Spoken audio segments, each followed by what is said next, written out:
Hey everyone, and welcome to a brand new video. Tonight we have a 5-part series by the name of Cabin Fever. This was definitely one of the best series that we have done so far this year, so I hope you all enjoy it. I believe it's roughly 3 hours long. This is, I believe, the second or third longest story I have ever narrated on this channel, so if you do enjoy, please be sure to drop a like rating. This did take me a few days anyway to narrate and then another day or two to edit together. So if we could reach 1,400 likes, that'd be pretty cool. I think if everybody took a quick second to drop one, we could do it. Subscribing if you're new is also very much appreciated. Believe it or not, I post content just like this every 5 days. Enjoy the video. I hope you're all doing well. And as always, I hope you all have a great night. Good night, everyone.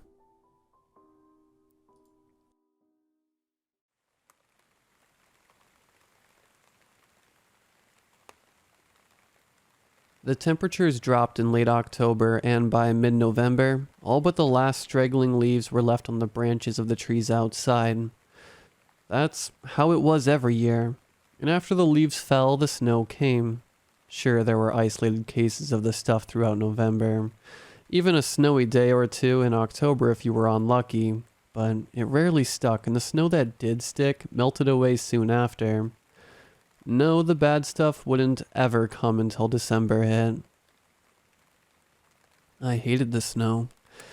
Every year the snow would fall, and every year it would bring with it roaring winds and temperatures that dropped well below freezing. Walking in the stuff is hell. It freezes your toes and the air nips at your face and hands. After a trek in the snow, your lips freeze so that it becomes hard to talk. Coming out of a blizzard is a kind of chill that seeps into your bones and takes hours to properly shake out. Even as a child, I hated the way the others would gallivant through the stuff, as if it were some kind of godly miracle, rain after a drought. But I could see it for what it really was. Each snowflake has 6 sides. Each snowflake has intricate patterns that seem only a cosmic artist could produce, and yet the same properties of snow that allow this to happen are the same ones that allow it to accumulate on the earth. In the snow, everything is cold. I could never stand it. I watched the others throw snowballs at each other and shuddered at the thought of it myself. To have the tiny white crystals climb across my face, find their way into my clothes and along my naked skin. To feel the frozen touch of Jack Frost and his delicate torture is what I hated the most about the stuff. So why, then, would I live in such a place as this? I lived in a cabin with my wife, Kate. It was sufficiently far enough away from town that we had the privacy we wanted and the ease of living that we had grown accustomed to. The town was close enough. Maybe 15 or 20 minutes by car. We had bought the place only a few years prior, but we both had fallen so in love with it. After 3 miscarriages, a chance of peace is what we both needed, and with Kate's inheritance, we had the means. The cabin was meant to be a place where we would spend our springs, our summers. The back opened to a beautiful field that filled with wonderful-looking wildflowers when the temperatures rose, and encircling us was a ring of tall evergreens and leafy trees that helped to provide shade in the summer. At first, we left the cabin when the temperatures fell. We would spend the cold months away in a more sheltered environment, but when catastrophe hit the family and she lost her inheritance, the cabin was all we could afford to keep. I had to keep up a job in town and spent the autumn with her in our little stretch of what used to be paradise. Kate soon fell in love with the area in the fall, but I couldn't be so easily swayed. It was harder for her to garden in the season, but she supplemented this with walks in the cool autumn air under the falling leaves. When the snow came around, I was filled with misery. Every year the storms would come, and every year we would have to weather them out. They always hit hard and always hit long. The valley was shaped in such a way that the northern wind would be funneled into a pinpoint and become trapped behind the mountains.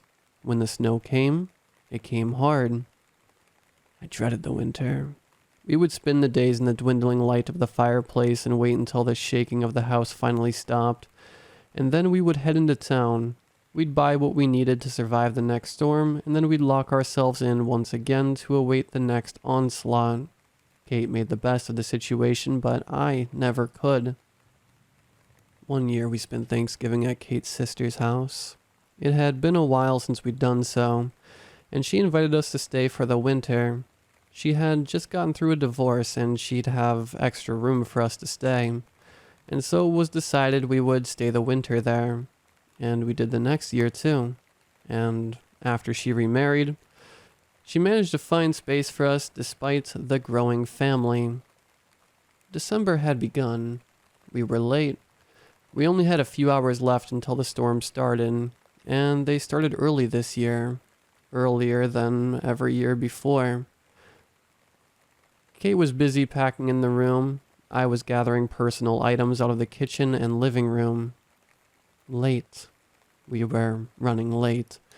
We needed to be out of here by tonight, out of the valley by tonight, or else we'd have to bunker down for a while. And I didn't want that. I couldn't have that. You almost done up there, honey? I called. From the staircase came a shrill reply. Almost.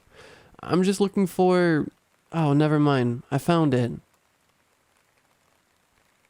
I heard the suitcase hit the floor above me and begin rolling towards the flight. I headed up to meet Kate at the top. You all done? She said. I nodded as I picked up the giant suitcase. Alrighty, let's go. Don't have to tell me twice. We began moving the luggage out to the pickup. There was snow in the ground, where there had been for a while, but it was only an inch or so thick. Nothing I couldn't handle. Not yet, anyway. But on the air, I could feel a breeze beginning. Something just beyond the mountains that I couldn't quite see yet. I checked the back. Everything was loaded up and ready to go. I closed it and climbed into the driver's seat where Kate was already waiting for me and the passengers. What took you so long? She joked. Just saying my goodbyes. And here I was thinking you hated it here. I chuckled. She always knew how to lighten the mood. I hit the ignition and the truck rumbled to life. It was frozen on the inside, but before long the windows began to melt and the interior began heating up. The truck jerked forward and then rolled onto the frozen pavement, following the black tracks of several journeys into town before us. Except this time, we wouldn't come back. Not for a long while. The sun dropped early like it always did around this time of year. Not that it could be seen behind the white sheet of clouds anyhow. By the time darkness was upon us, we were almost out of the valley with good time too. Kate shifted in her seat a little, then started looking around her. What did you lose? I said, keeping my eyes on the road. She checked underneath her. Where's my ring? Your ring? Yes, my wedding ring. Did you leave it? I think I left it. Well, we can't go back for it. We have to go back for it. What did I just... Milo, we need to go back. She had urgency in her voice. But we have to go back. It's just a ring, honey. But it's our ring. I knew she wasn't going to let up. As indifferent as I was to the idea of leaving the ring for until we got back, I knew Kate wasn't the same way. She was a sucker for all things tacky, especially when it came to our relationship, especially so since the miscarriages. And it didn't help that she had a habit of taking off the ring subconsciously and leaving it places. If we go back now, we'll be stuck. Only for a little while. The first storm isn't usually that big. I groaned. I knew we were going to have to go back eventually. Okay, fine. But if the power goes out tonight, I'm blaming you. She hugged me, and I nearly swerved off the road. The truck pulled over and we got back on the highway the opposite direction. Not many cars were driving, but the few that were on the road were heading out of the valley. We were driving into the maw of the storm. Snow began to fall, lightly at first, but by the time the pickup pulled into the frozen driveway, giant snowflakes were already swirling in the growing wind. We pulled the luggage inside so it wouldn't freeze, and I powered up the heater. Although we'd only been gone a few hours, the house had already lost much of its heat. Kate ran upstairs to find her ring, and I got the fire started, grumbling silently to myself about having to stay here, but trying not to be mad at Kate. After all, she saw the ring as a symbol of our strength as a couple. She only wanted it because she loved me. After a few, Kate stumbled down the staircase and joined me by the fire to warm up, ring on her finger. The thing glinted in the soft firelight, and for a moment neither of us said anything while we warmed ourselves up, just enjoying each other's company. I should get something started for dinner. Kate stood up and walked behind me into the kitchen. The fire crackled softly while the wind outside began to press on the windows. Need anything from town before it gets too windy? I heard her move through the kitchen and she checked the pantry. No, we have some dry food and cans here that'll work. I settled in for a long night. Hopefully we'd be able to leave by the morning. Kate cooked us some noodles and we retired early. The house was sufficiently heated that we could go to sleep in our own bed. Unfortunately, the cable was having its own share of problems due to the weather, but the VCR player worked fine and we settled in for watching a movie while we fell asleep. In the night, I could hear the wind pick up and even felt the house shudder a few times. But inside, we were fine. I was awake well before the winter sun was. Already I could tell that the storm hadn't stopped or showed yet. We could be out of here after noon if we were lucky, but it was more likely that we'd be stuck another day. I cursed to myself. We still had enough cans to feed us for a while, but the food was mostly bland, generic ingredients. Kate preferred having exotic ingredients to cook with. In spring, she would grow her little garden and cook us delightfully intricate meals dressed with strange spices that I picked up for her in town.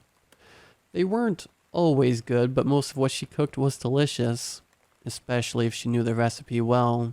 More often than not, I found myself coming back for seconds. I waited in the kitchen until I could notice light outside. The cloud cover blocked most of it, but before long there was a definite increase in visibility just beyond the window. Kate was a light sleeper. She would be awake sooner or later. I watched the snow whip by the window and freeze the glass wherever it could. The wind whistled a mournful song as the sun rose and began to heat the air ever so slightly. Steps on the staircase alerted me to Kate's presence. She crawled into the kitchen and rubbed her eyes before sitting down next to me, eyes facing the window. "Sorry," she said. "Sorry for what? Making you turn the car around? We should have left." We'll be fine. What's one more day, Just don't lose your ring again, you goof." The wind made the house shudder.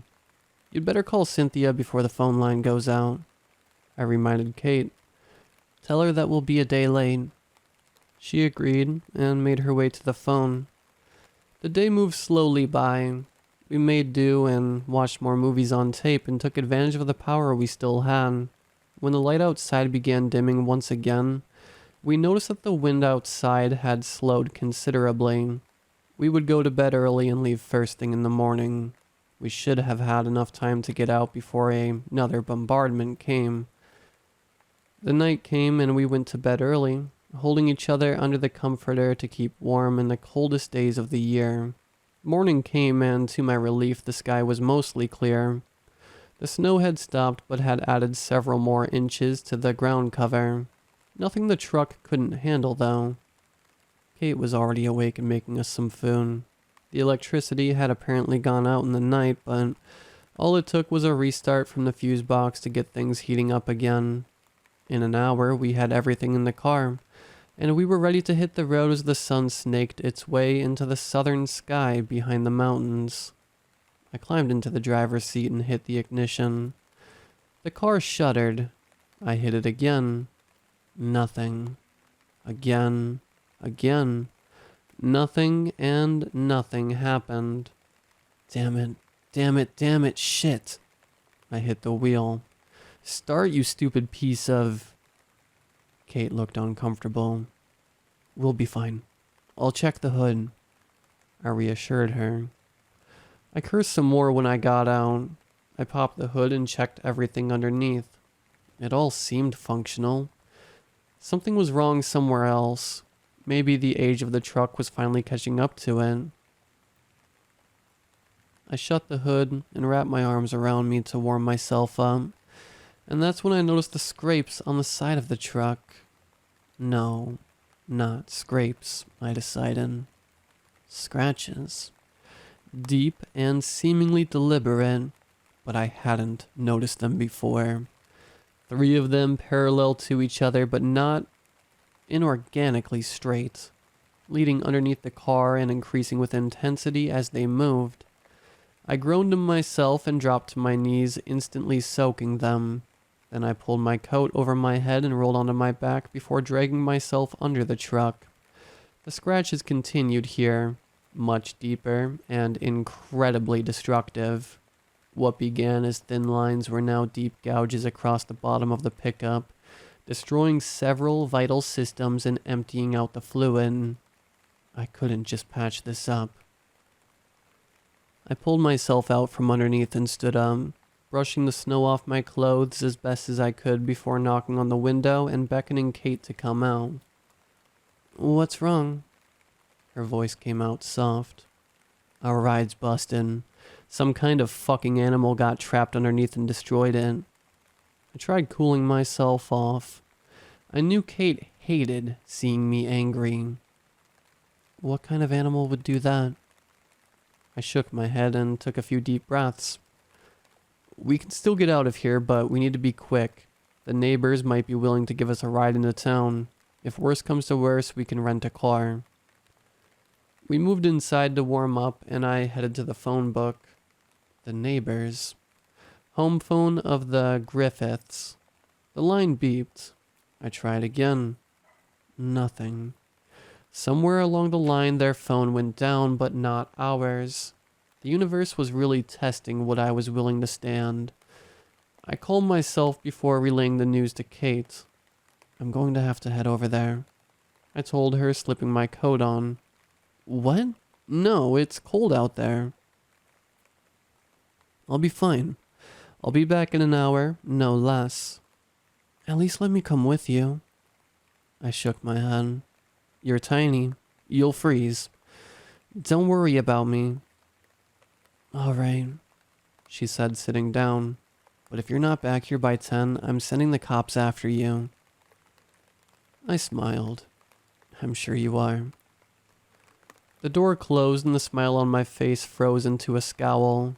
The cold immediately siphoned any remaining heat from the inside away from my exposed skin and into the frigid air. I hugged myself tighter and began the trek to the Griffiths' place. I followed the road and listened carefully for any stray cars that might drive by. The closest neighbors were in the opposite direction of town, but the road did eventually meet up with a bigger road somewhere down the line. The only problem was that it headed up into the mountains, so whoever would be driving down here was either heading home or decided driving through the unplowed snow in the mountains was a better option than taking the long way around. The cold remained constant throughout my journey. I felt no noticeable difference in temperature even when the sun peaked above the cloud tops and landed on my face. I trudged through the snow for several minutes until my legs were tired, and then I kept moving. All the while, not a single car came by. Nobody was going anywhere. Either everyone had already left, or weren't planning on it anytime soon. My toes began to feel the cold despite my double layering and thick boots. I knew I would be fine, but the cold still bothered me. I wouldn't be able to get relief for a while now, so the best I could do was ignore it. And to think at this point we could almost be to Kate's sister's place. My thoughts turned to the truck. Whatever animal had somehow gotten stuck under there must have been quite large to create those marks, and to have gotten stuck in the first place. My best guess was a bear. Maybe a bit on the smaller side as far as bears go, but still a bear. It wasn't unheard of for a bear to deface property sometimes. Kate and I had our fair share of bears ripping into our trash bins, but nothing on our car before. Maybe it was looking for shelter underneath, and when it discovered the space was just a bit too cramped, freaked out. Whatever the reason, the animal must have been there pretty early in the night because there weren't any tracks left over in the morning. I trudged on and checked my watch. It had been more than a half hour.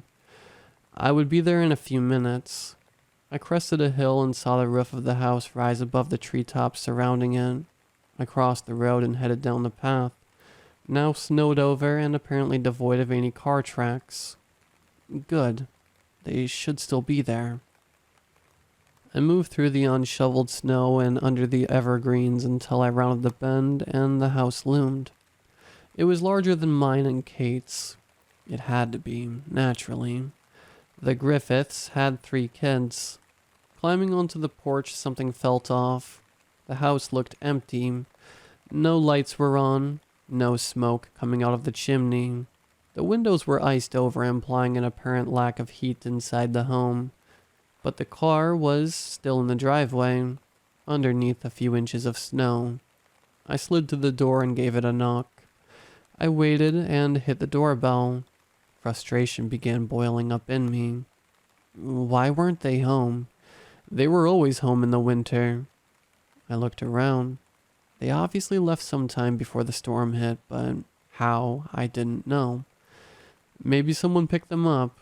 Perhaps they had another car I didn't know about, but they had no garage. I stepped back and weighed my options. I could try walking to town. That would take hours at the speed I was moving. Going anywhere without a car would take hours. I could wait by the road and hope someone came by. No, that wasn't reliable. I was running out of time. Before long, we'd be trapped here for another 3 days, and I couldn't fathom it. No, we had to get out. The Griffiths had entrusted me with the house key one summer while they were away, but I didn't have it. Damn it, I should have grabbed it. I figured they would understand if I maybe went in to find their car keys. They were always more than helpful, but there was no way I could ask permission first. Just ask for forgiveness. I checked around to see if there was a spare nearby. No dice. So I turned around and begrudgingly began the journey home. I had assumed I'd have a car to ride in on the way home. I wouldn't be back by 10 o'clock, maybe 10:30 if I was lucky. Hopefully Kate wouldn't get too worried. I hauled my ass back to the cabin and shook the snow off my frozen boots. Kate heard the door close and called to me. You're late. Turns out the neighbors are missing. Kate's face appeared from around the corner. What? Yeah, gone. I popped off a boot. But we might be able to drive their car to town if I can get in the house. Another boot fell to the floor. You can't take their car. We need it. They'll forgive us. She crossed her arms. Yeah, but that doesn't mean they should have to. You got any better ideas? I could feel my voice getting louder. Silence for a minute. Fine, Kate said in a low voice. But at least let me go this time. I sat down in front of the fireplace and began warming up my digits. No, it's okay. I sighed. I'll go. Just give me a minute to warm myself up. Kate sat down next to me and put a hand on my shoulder. I groaned internally at the thought of going back outside. A half hour or so passed and I prepared myself to head back out. I opened the door and to my horror, I saw fat snowflakes falling out of the sky. Damn it. I slammed the door. What? It's snowing again. I kicked off my boots and pulled off my hat. I can't make it over there before another storm hits. I'll have to wait. Kate said nothing. I sat down in the kitchen and sighed, watching with anger as the snow fell quickly and settled neatly on the already thickening snow cover outside. Kate poured me some tea and busied herself in the kitchen, rearranging plates and spices so that everything looked nice. The sky darkened and the wind began picking up while we made ourselves some lunch and tried in vain to find some form of entertainment. The house began shaking, and by dinner time, a full-on blizzard had made its way into the valley. We ate our bland food and I retired early, hoping that when I awoke the storm would let up, but knowing that that wouldn't be the case. The forecasts all said the storm season was going to be bad this year, something about the ocean being a different temperature than it usually was. I let the wind drive me to sleep. I slept in despite my attempts to wake up. The house was noticeably colder and the sky was still dark. Enough forces worked against me that I stayed in bed and under the sheets longer than I should have. Not that there was anything else to do anyway. I climbed out at around 10 and made my way downstairs. The power was out and the floor was cold. I lit a fire and settled in front of it for a bit before looking for something to eat. As I sat and ate my toast, I thought about Kate and my honeymoon. Oh, what I would have given just to be there right then. Sunny Bahamian days and swaying mangroves on the winter at night. Even the nights there were warm. I was willing to bet it was 90 degrees. I abhorred the storm outside. Kate came down later than me and rubbed her arms. "It's cold," she said absently. "No shit, Sherlock. Power's out." She sat by the fire and I brought her some toast. "Gas should still work. We could make coffee the old-fashioned way." "But you don't like black coffee," I told her. "Yeah, but you do." We stared at the flames for a minute. "Gonna need some firewood soon," I remarked. "Weren't planning on being out here for so long." "Yeah, thanks for reminding me." "Well, I didn't mean it like..." "Relax, stress case. I'm kidding." She stood up and headed into the kitchen. In the day, we found some board games and played them while we waited out the blizzard. As the sky grew darker, we lit some candles to light up the area a little bit. We also brought down bedding from upstairs and made ourselves a comfortable little nest in front of the fire. Well, as comfortable could be in a place like this. We fell asleep to the sound of crackling embers and wobbling windows. I woke up, cold and groggy. The fire was out. It was still dark. I loaded more logs and got the embers to light. I soon realized that the wind had all but stopped. Looking out the window, I could make out a few stray snowflakes drifting past, but they were few and far between. The storms were taking a break. This was my best shot of getting back to the Griffiths. I checked my watch. 3:40 a.m. I climbed out of the nest and wrapped Kate up with the extra blankets before finding my clothes and getting ready to head out. I slipped on my coat and began to tie my boots up. Then the scratching began. Somewhere in the walls there was a scratching between me and the outside. Something was moving around. It didn't scare me, but it did startle me at first. After all, we lived practically in the woods. Rodents were common outside, especially when the temperatures dropped. Scrape, scrape, scrape. No, this wasn't a rodent. Something bigger. A raccoon, maybe. Whatever it was bothering me. I walked to the wall and kicked it. The noises stopped immediately. I swung around and headed for the door, grabbing a flashlight on the way out, and stepped into the snow. The few snowflake stragglers that were left fell lightly and gently, not like they had been before the storm. As I breathed into the frozen night air, any that were unlucky enough to cross my breath melted away or were blown off course. Landing somewhere nearby, I began my journey through the snow. The flashlight guided my steps in the dark. A cone of light illuminated the snow in front of me. As the light swung from side to side, branches on either side of the road came into view briefly. Each was weighed down by a layer of snow, and each was frozen in place in the bitter cold. No cars had come through here recently.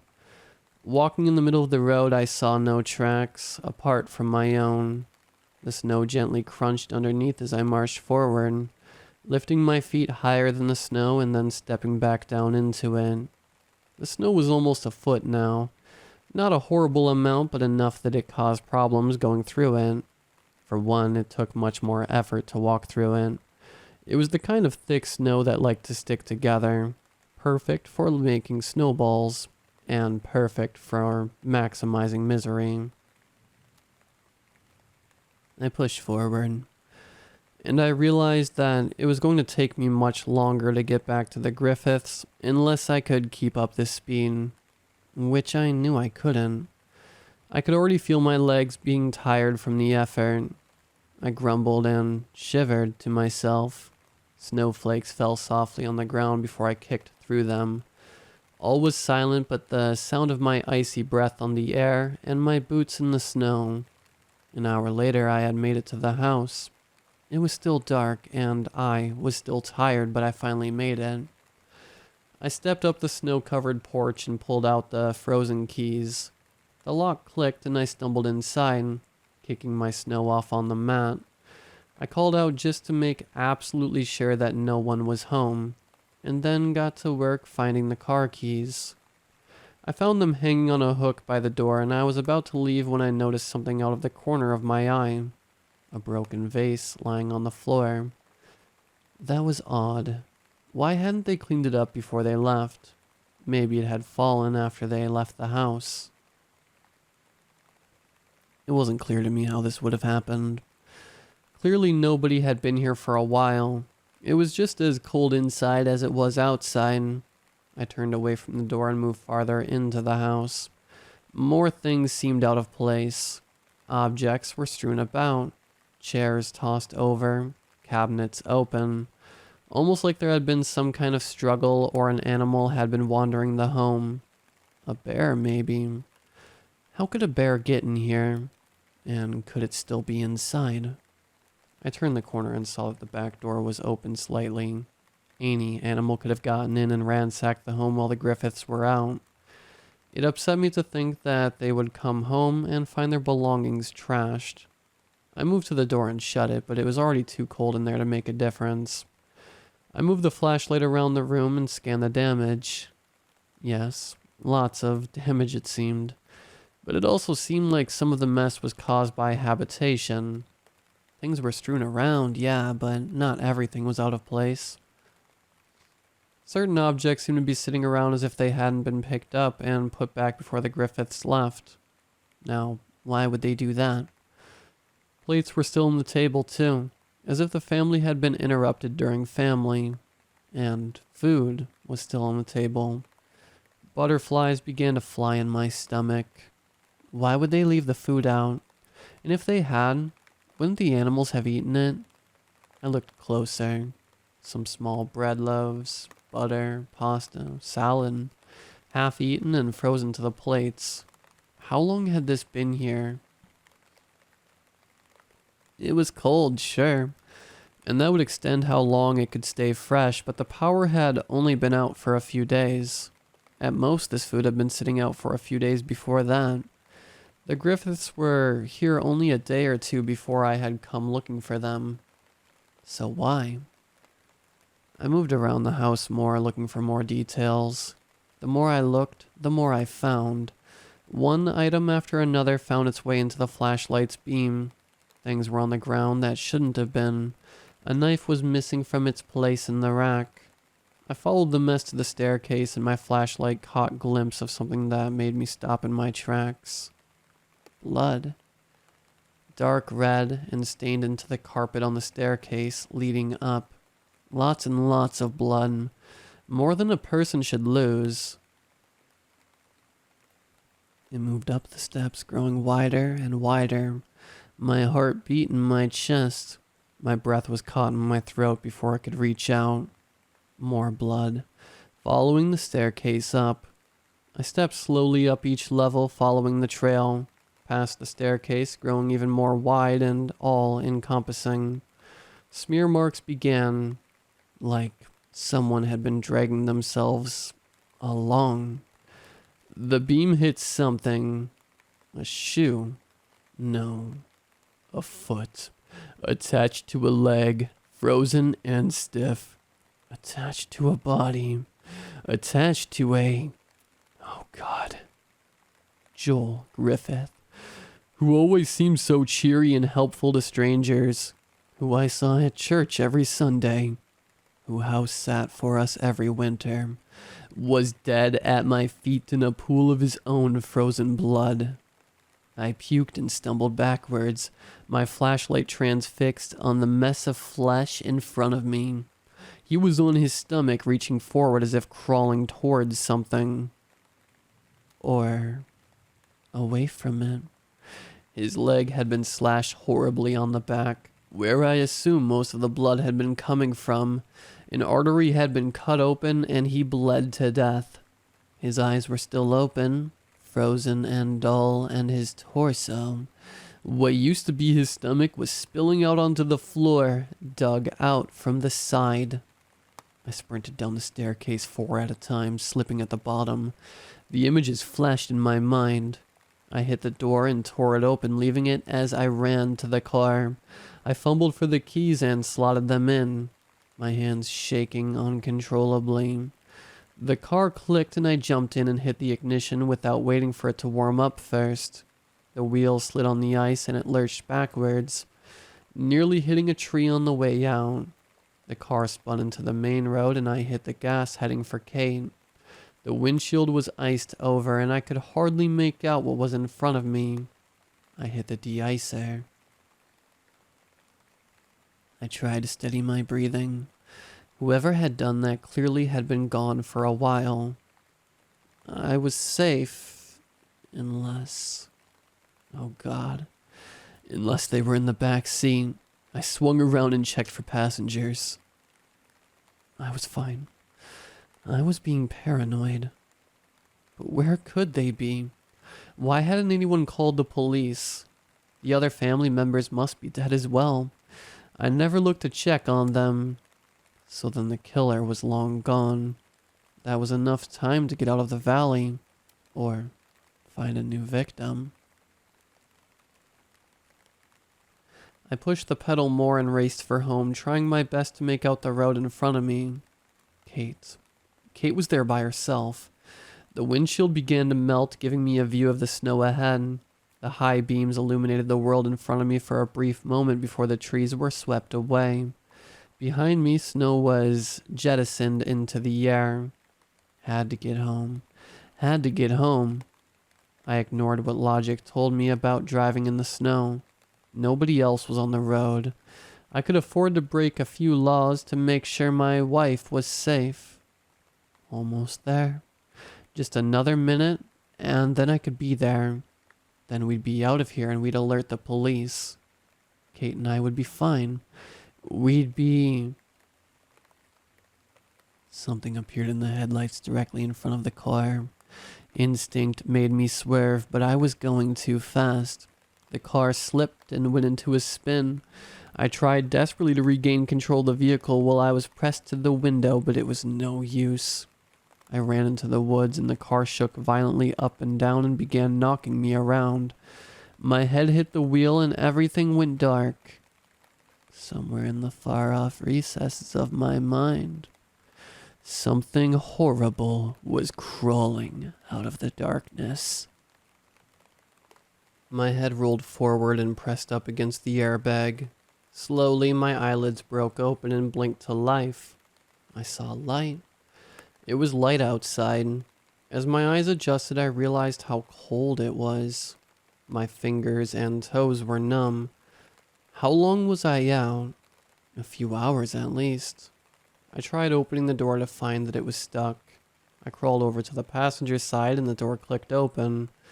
I rolled out and used the car to balance myself as I stood up. Snow was falling. The branches above me were scraping against each other as they moved in the breeze.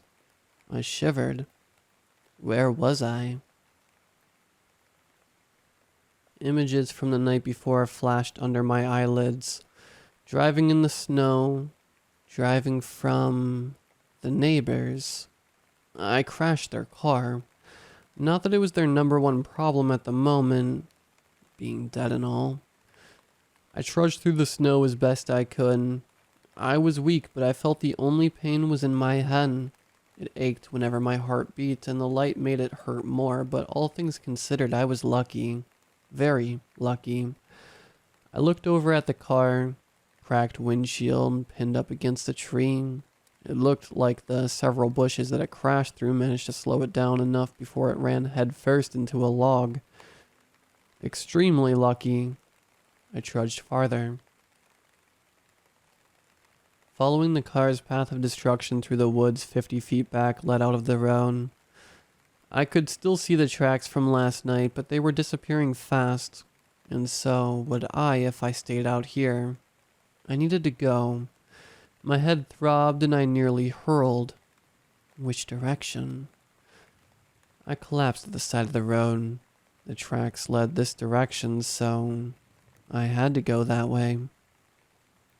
I shook to my feet and took another step before stumbling forward. Something wasn't right.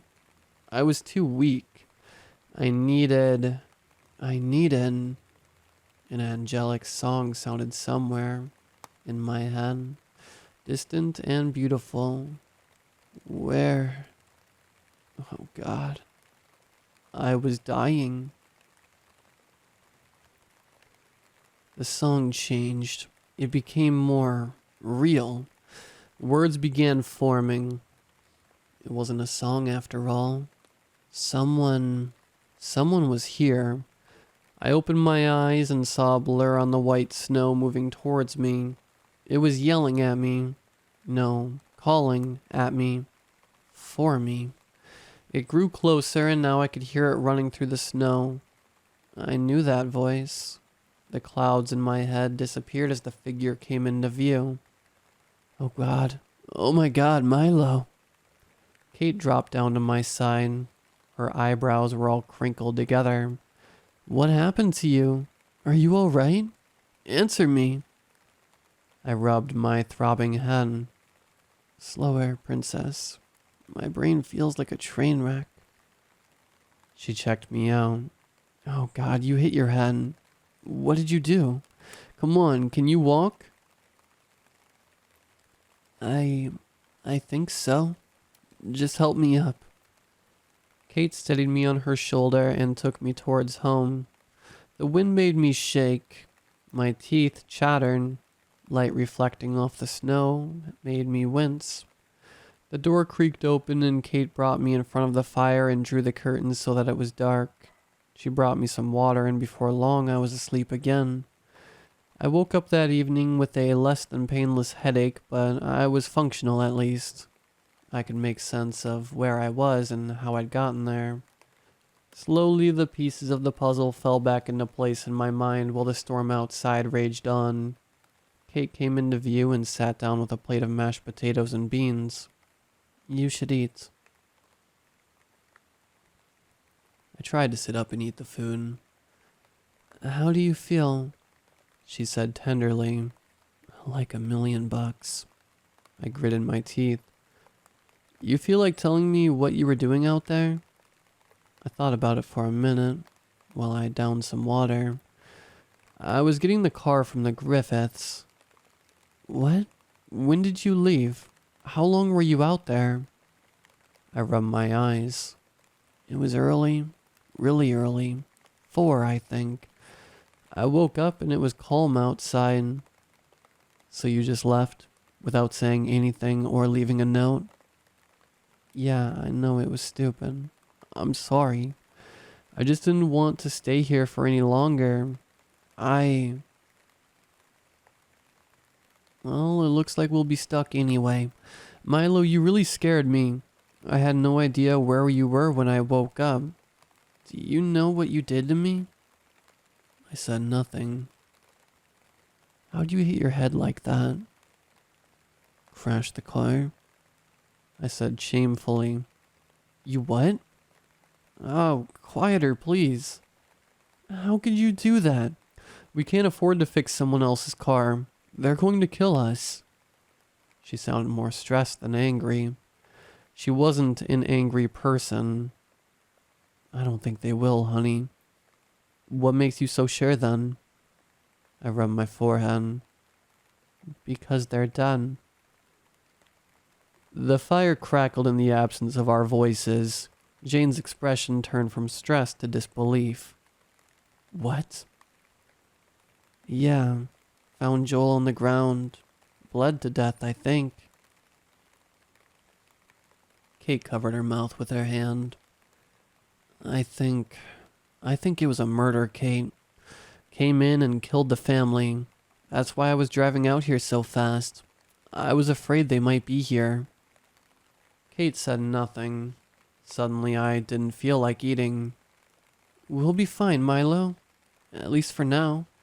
Nobody would be out in that storm. I turned my head to look out the window and instantly regretted it. I ground my teeth and held my head. Whoa, relax there. Don't move around so much.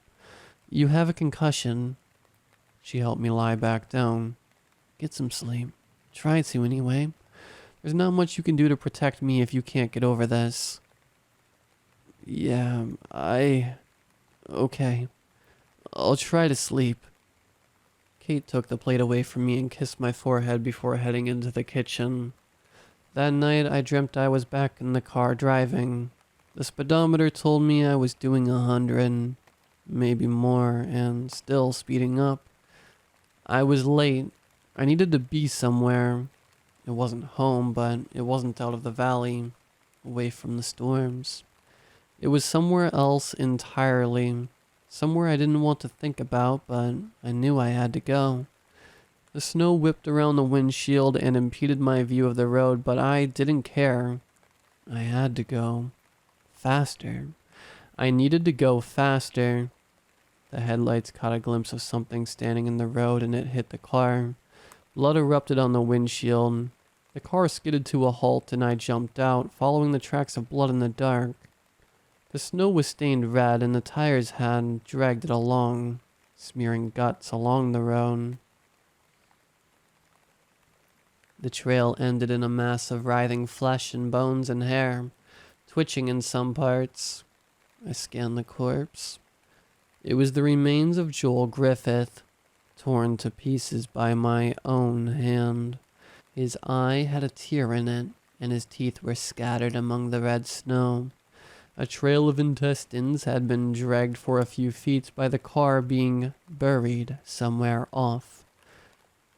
From what was left of his head, jawless and gaping, I heard him groan in unimaginable pain, begging me to kill him. But I couldn't do it. I backed away slowly at first, then turned to run. A howling screech followed me, but it wasn't Joel. It wasn't human. I woke up the next morning to the sound of wind shaking the house. I checked my watch only to realize it was broken. Must have gotten banged up. In fact, my whole body was starting to ache very dully. I must have gotten all banged up. A quick inspection confirmed that I was covered with bruises. I spent the day being cared for by Kate. The storm didn't let up, and it didn't let up the next day either. We couldn't stay here much longer. We hadn't prepared for staying, and now that there was no way into town, I tried not to think about it. We'd find a way. We had food for another 2 weeks at least, if we could ration it, but we wouldn't need to. We'd leave as soon as the storms let up. I groaned. Well, at least when I could move again. That night, Kate and I were lying by the fire wrapped in blankets and waiting to fall asleep. The rest of the house was cold, especially the upstairs where our bedroom was. but by the fire it was warm enough, and the kitchen was bearable for a while. The house could retain some heat. Kate? I said.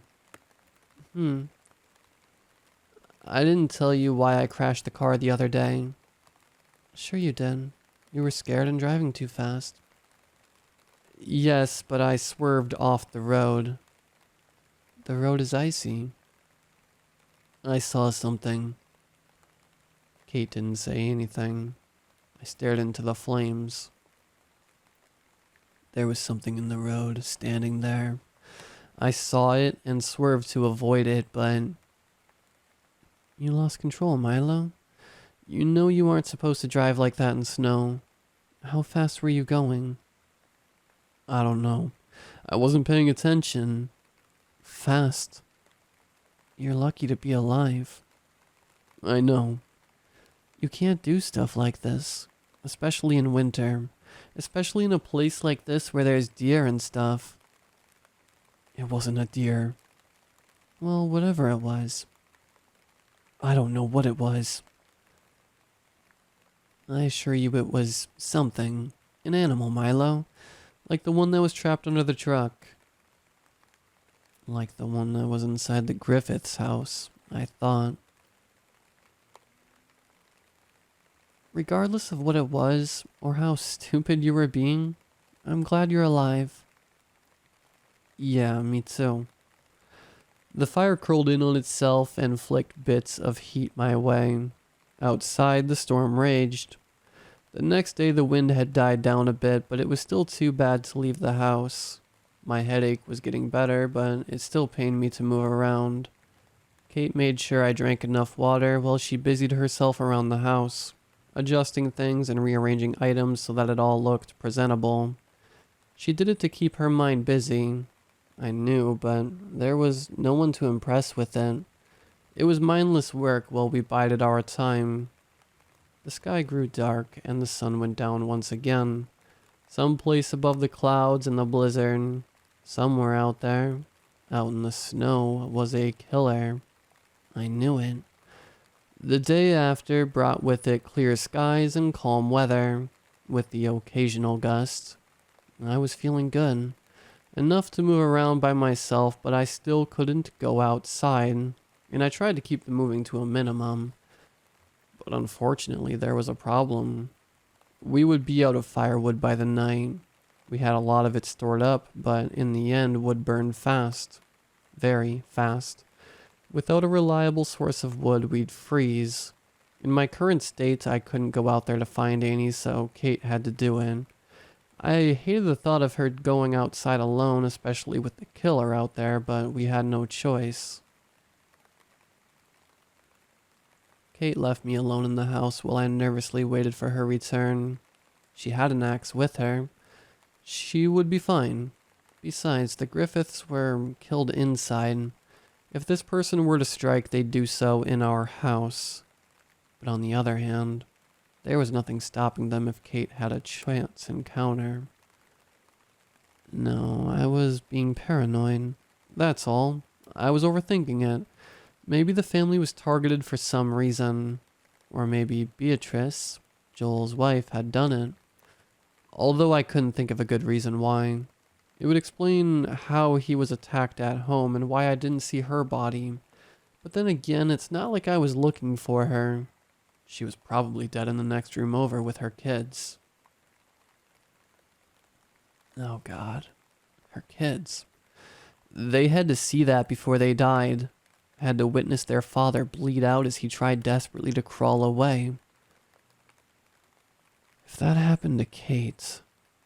No, I wouldn't think about it. I couldn't. It wouldn't do me any good. She was fine. Maybe I'd just watch for her to be sure.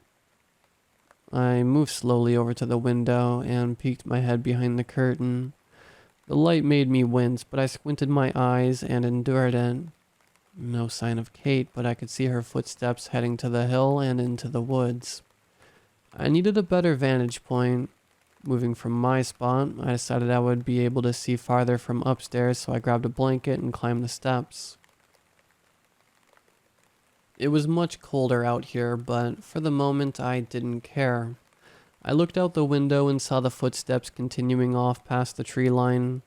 I couldn't make out anything else, but looking into the trees, every once in a while I could see something move under the bare branches. So she was fine. It was fine. I pulled back from the window and rubbed my eyes. I couldn't do that anymore. As I did, something caught my attention. A small noise, like the sound of a cabinet closing or something small falling off a shelf. That was odd and also not good, but I imagined it. Rustling. I did not imagine it. I started towards the stairs, slowly and carefully, ignoring the pounding in my head. Was something down there? I had nothing to defend myself with. I refused to let the thought into my head that I would be attacked, but it came anyway. Kate would come home to see my corpse. I took short, silent steps down the staircase. The noises persisted in the kitchen. Rustling, clacking, scraping. What was causing that? I made it to the bottom of the steps and moved towards the kitchen. The noises persisted. The floorboard creaked under my foot. They stopped. I stepped forward. They continued. I peeked around the corner. It was Kate. Kate? What are you doing in the kitchen? Making you food, genius. What are you doing out of bed? Lay down, honey. You'll get all nauseous. I swear I just saw you outside in the woods.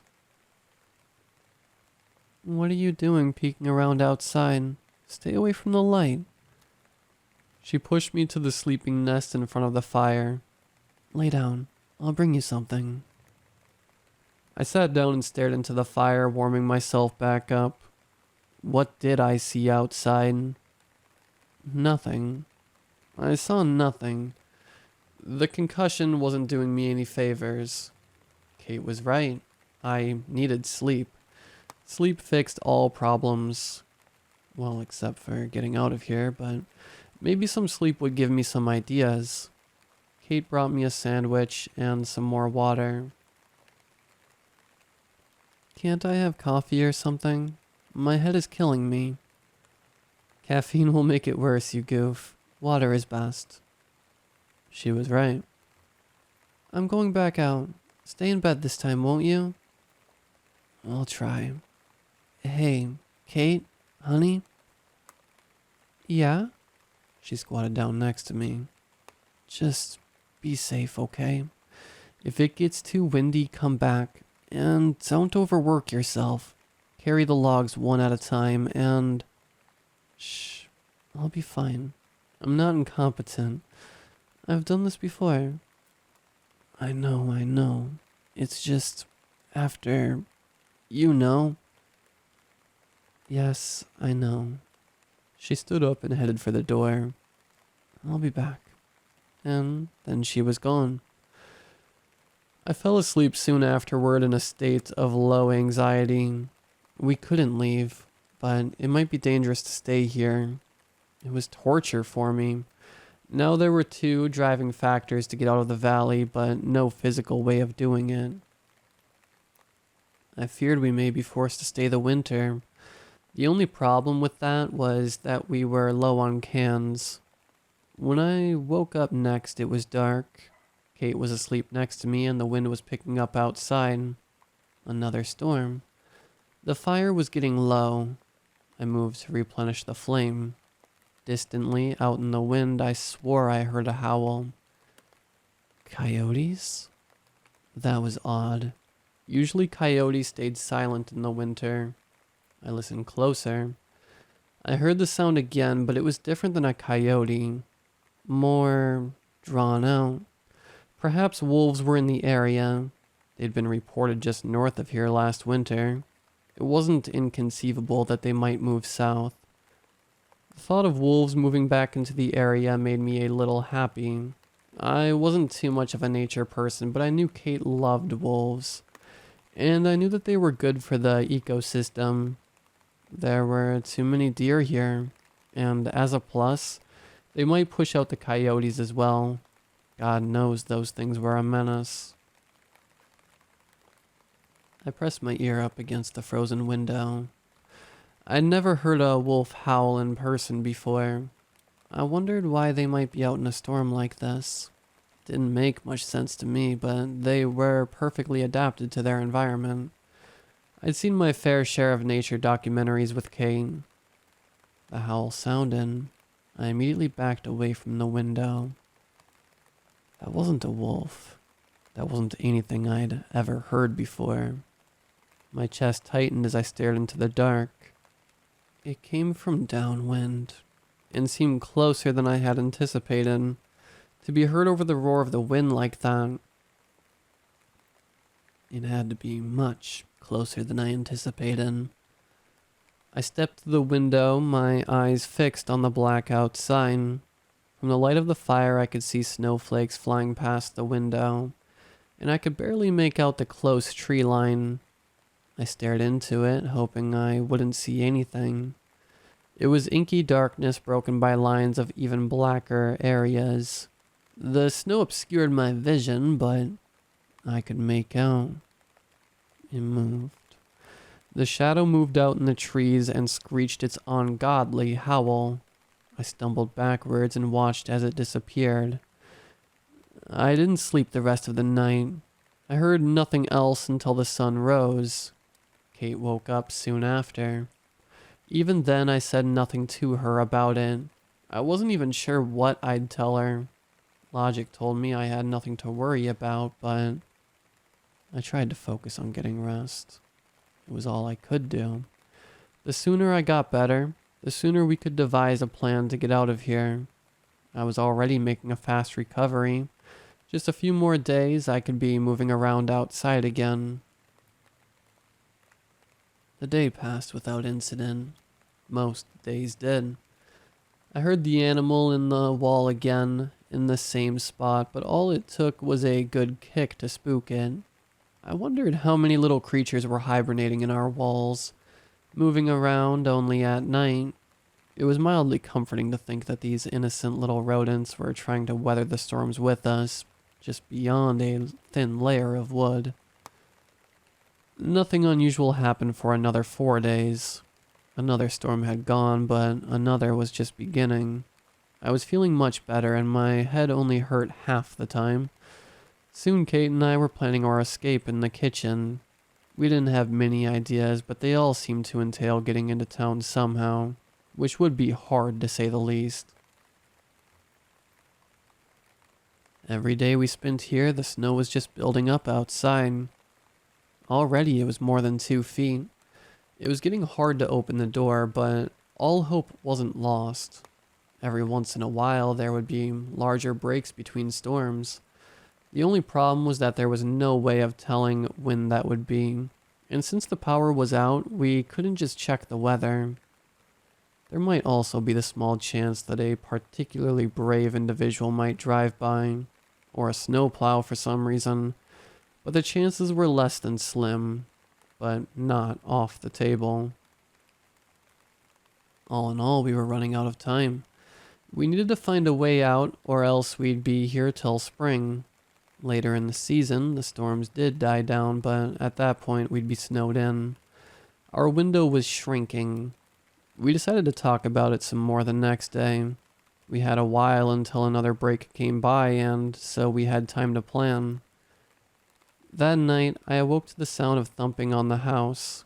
I immediately assumed it was the wind and closed my eyes again, but the thumping continued. Thump, thump, thump. Loud enough that I could hear it over the blizzard, but almost regular. Too regular. Even knocks with even time between them. Knocking. Knocking from somewhere in the other room. My eyes shot open. It was clearly distinct from the wind. Something organic was hitting the house. I climbed out of bed and stepped over Kate, headed towards the sound. It got louder as I moved. Thunk, thunk, thunk. It was booming and deliberate. I stood in the entry hall staring at the door. Someone was there. Knocking. Knocking. Who would be there in this weather? Several emotions ran through me. Hope. We might get out of here. Fear. It might be the killer. But it was mostly dread. For some reason, I felt like whatever was on the other side of that door was not going to bring good news. The knocking continued, loud and urgent. They wanted inside bad. I stepped forward and grabbed the lock. It unlatched and the door swung open before I could twist the handle. Snow whirled in and a group of people stumbled inside before me, shivering. Standing in front of me was the remainders of the Griffith family. All of us sat in front of the fire. Kate had made the group some hot tea to warm them up while they sat shaking. Most of them looked like they might have mild hypothermia, but now that they were inside, they should have been fine. There were 6 people in total: Beatrice, her children Sarah and Elizabeth, and a man and woman whom I learned were married and from another house near the Griffiths that I had not met. Their names were David and Grace Kim.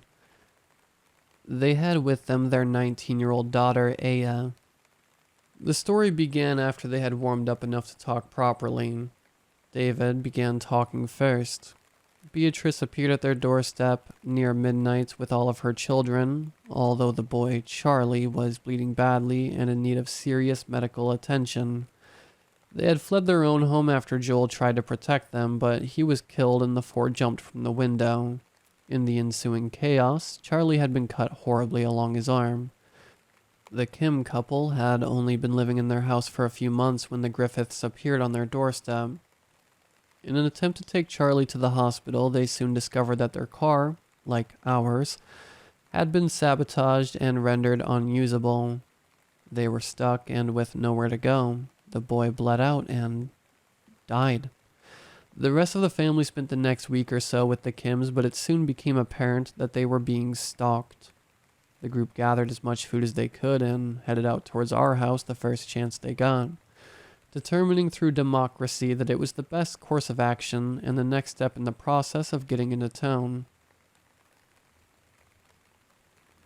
They had left earlier that day, but were caught in the storm after they were slowed by a falling tree that pinned Grace. They finally made it to our cabin just after 1:30 in the morning. The 6 of them sat by the fire while Kate and I spoke to each other in a low voice. Whatever I had been fearing before was much worse. Whoever was out there was in fact thirsty for more blood, and they absolutely knew where we lived, judging by the sabotage on the truck. The survivors had brought with them cans of food, but it only prolonged the inevitable. With so many people, we could only keep everyone fed for a week and a half. We had to leave at our first availability, whenever that would be. Our own problems soon became trivial. This wasn't about getting to spend the winter away from snow. This was about living long enough to do so. The night raged on, and people seemed to be falling asleep on and off. I stayed up and watched whatever there was out the window. Nobody really wanted to think about the extremity of the situation, but everyone was. Even the poor little Griffith girls, who I guessed were 7 and 8. Whereabouts? The anxious silence filled the room and made the air feel stuffy. People were scattered around, laying on the couch or on the floor trying to heat themselves by the fireplace. It was a depressing scene, especially having seen what had happened to poor Joel Griffith. The tree line was barely visible in the dark, but I stared at it regardless. I shuddered, but not from the cold. In all there were 8 of us. A sizable party, but 3 were children, and more than that were injured or had mild hypothermia. Waiting for nothing to happen there wasn't much to do but observe. Beatrice was a white woman who was a little heavy for her size, but not unreasonably so. She had a round face and dark brown hair. Her daughters matched her in appearance.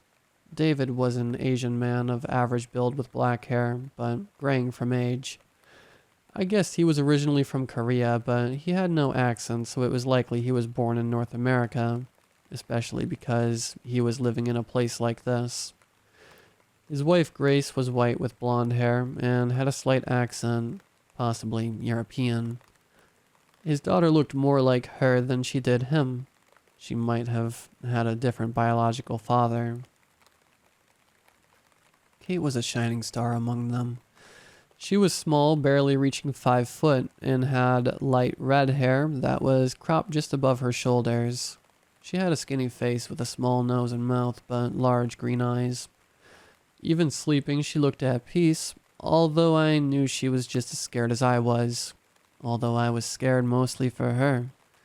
Looking at myself in the reflection of the window, I saw my own dark eyes staring back at me. I had a square jaw and rough build, but those were about my only defining characteristics. Short brown hair and small ears, maybe. I always considered myself lucky to have ended up with someone that looked as good as Kate did. She was my shining star. If anything happened to her out here. Sometime in the night, I turned to look at Beatrice, who was still awake but staring hopelessly into the fire. I stood up and silently walked over to her. "Can we talk?" I said quietly. The fire popped. "Okay." She lifted herself from the armchair and walked with me over to the kitchen, where we sat down across from each other at the table. "I know it might be hard talking about," I said, "but what do you remember about what killed your husband?" Beatrice closed her eyes for a minute before opening them and looking at me. He was wearing, dark clothes? I don't know. I didn't get a good look." She broke eye contact. "Beatrice, I need you to be honest with me," I said in a low whisper. "You can tell me." What do you mean?" "I mean, I saw something out there." "What is it?" Her lip quivered and I saw tears form in her eyes. "I don't know." Her whisper came harsh and shaky. "I don't know what it is. I'm the only one that saw it. It was horrible. What does it want with us?" I leaned back in my chair. My worst fears were confirmed. This wasn't a person doing this. It was an animal. Something inhuman and unlike anything ever seen here before. Maybe never seen anywhere. Whatever it was, I knew it wasn't just some dumb creature. It was smart, and it knew how to stay hidden. How did it get in? A tear landed on the table. "Joel, I heard a noise outside. Went to check it out and left the door open. Then he came running back. It was chasing him. Oh God, it was chasing after him." She bit her nails and her teeth clattered. I could tell in her eyes she was reliving the experience. "But it didn't get in on its own?" Beatrice shook her head, still staring off into space. I sighed, a little relieved. It might not be able to get in so long as we make sure it didn't. "Thank you for being honest with me. I'm very sorry this happened to you. If you need anything, don't be afraid to ask." She nodded and walked back over to the fire where she sobbed quietly to herself. I moved to the window once more and stared out. I knew it was out there. It always had been. Just beyond sight. What did it want? What kind of creature could do something like this? Would do something like this? It wasn't feeding. At least that wasn't the entire reason it was killing. Otherwise, Joel's body would have been consumed more. No, it was doing this for some other reason, and it wouldn't stop until we were all dead. I squinted into the dark for the longest time and swore I could see something just beyond the tree line. In the night, I heard the wind howl and the trees outside violently shake together. It was dark. It was always dark, but we had all gotten used to it by then. Since the group of survivors had stumbled to our door, the situation only got worse. In only a week, the storms had gotten twice as bad. Now they averaged 5 days in length, and I could barely tell what time it was outside. On top of that, the length in between storms had gotten shorter. Much shorter. We missed our opportunity, and now it seemed the worst had come. We may be forced to stay here the whole winter on little more than a few cans of vegetables. It was an impossible task. We were rationing our food, and it seemed the effects of hunger were constant. It was livable, but for how much longer? How much longer could we stay? Each day was longer than the last. Most days we sat by the fire and tried to entertain ourselves in vain. Some people played board games. Others found books to read. Still, others talked in a low voice while they looked longingly out the window, hoping they wouldn't see anything waiting in the storm. But I could tell it was still out there. In the night, the screams of the monster blended with the wind. Everybody except me and Beatrice believed our stalker was from the realm of man. If only they knew. The firewood was running low, but with all these new hands, we had gathered enough to weather another storm before it hit. Our main problem remained food, and whatever was out there. I sat in the kitchen despite it being colder there. We had filled the bathtub with hot water to heat that room up, so 1 or 2 people had relocated there temporarily. But in the kitchen, I had enough distance to feel like I wasn't losing my mind half as much, stuck within a group of survivors, and I had a clear view into the storm outside. Well, as clear could be.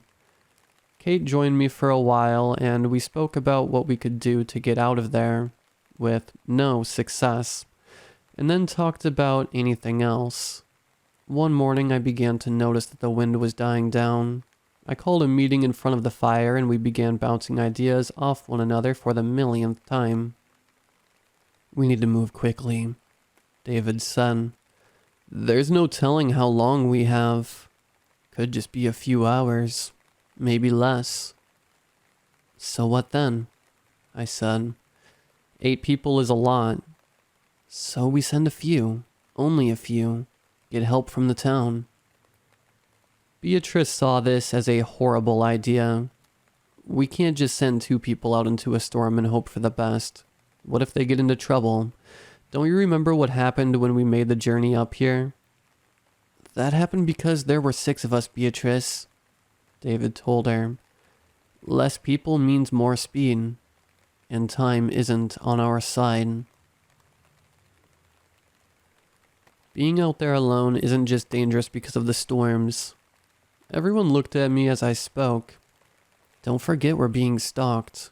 You can't defend yourself from an attack out there. Not adequately, at least."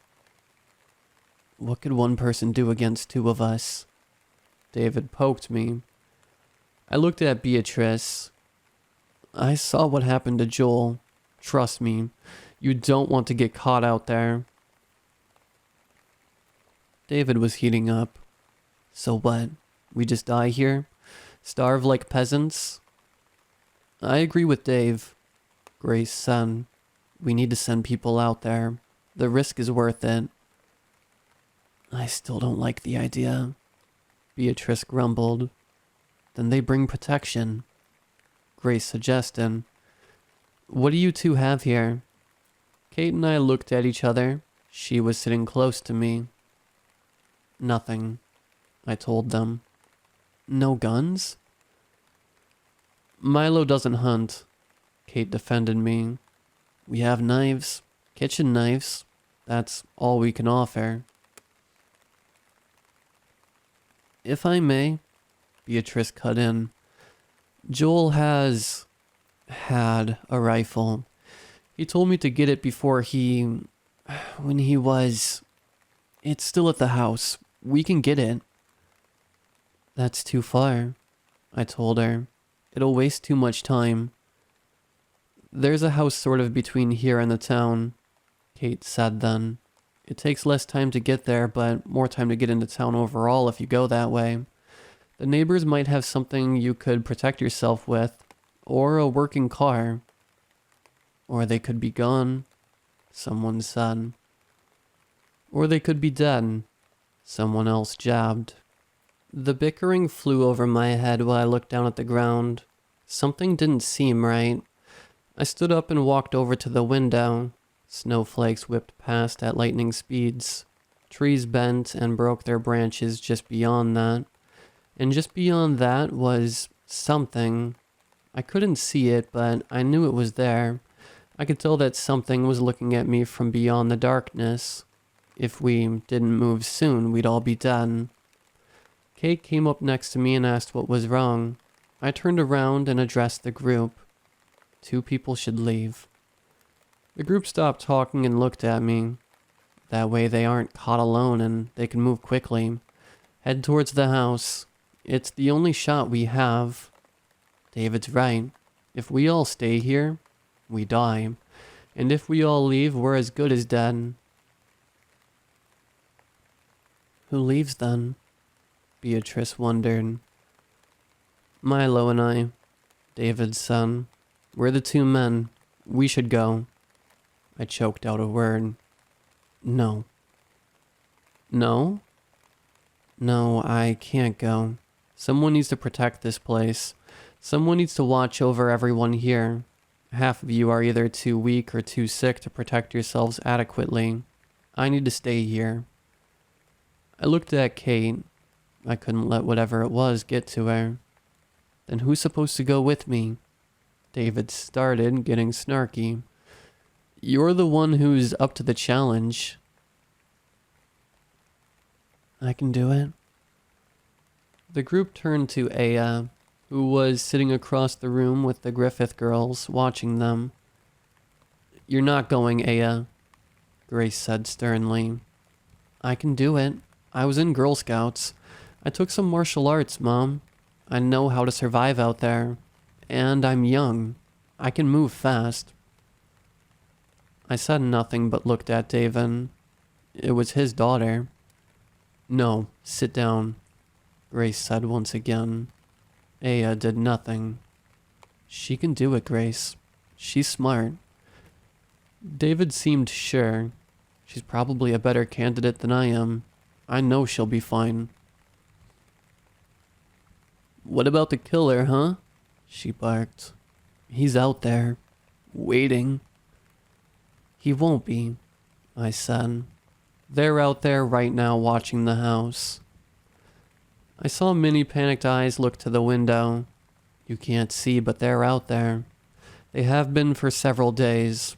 Now the storm won't have calmed down enough to leave until tonight, so you can leave by the cover of darkness. How can you be so sure? Grace said. I don't see anyone out there. How can they be out there exposed? David seemed to almost snarl. Trust me, I said.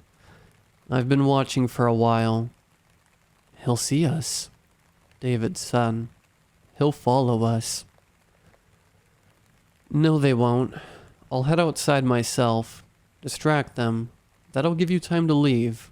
Besides, we need more firewood anyway. Kill 2 birds with 1 stone, right? Nobody said anything. I clapped my hands together. Then it's settled. You leave tonight. You can take some of Kate's and mine clothes to warm you up, if you need it, and take some food with you in case you get stuck someplace. I can keep it distracted until you leave.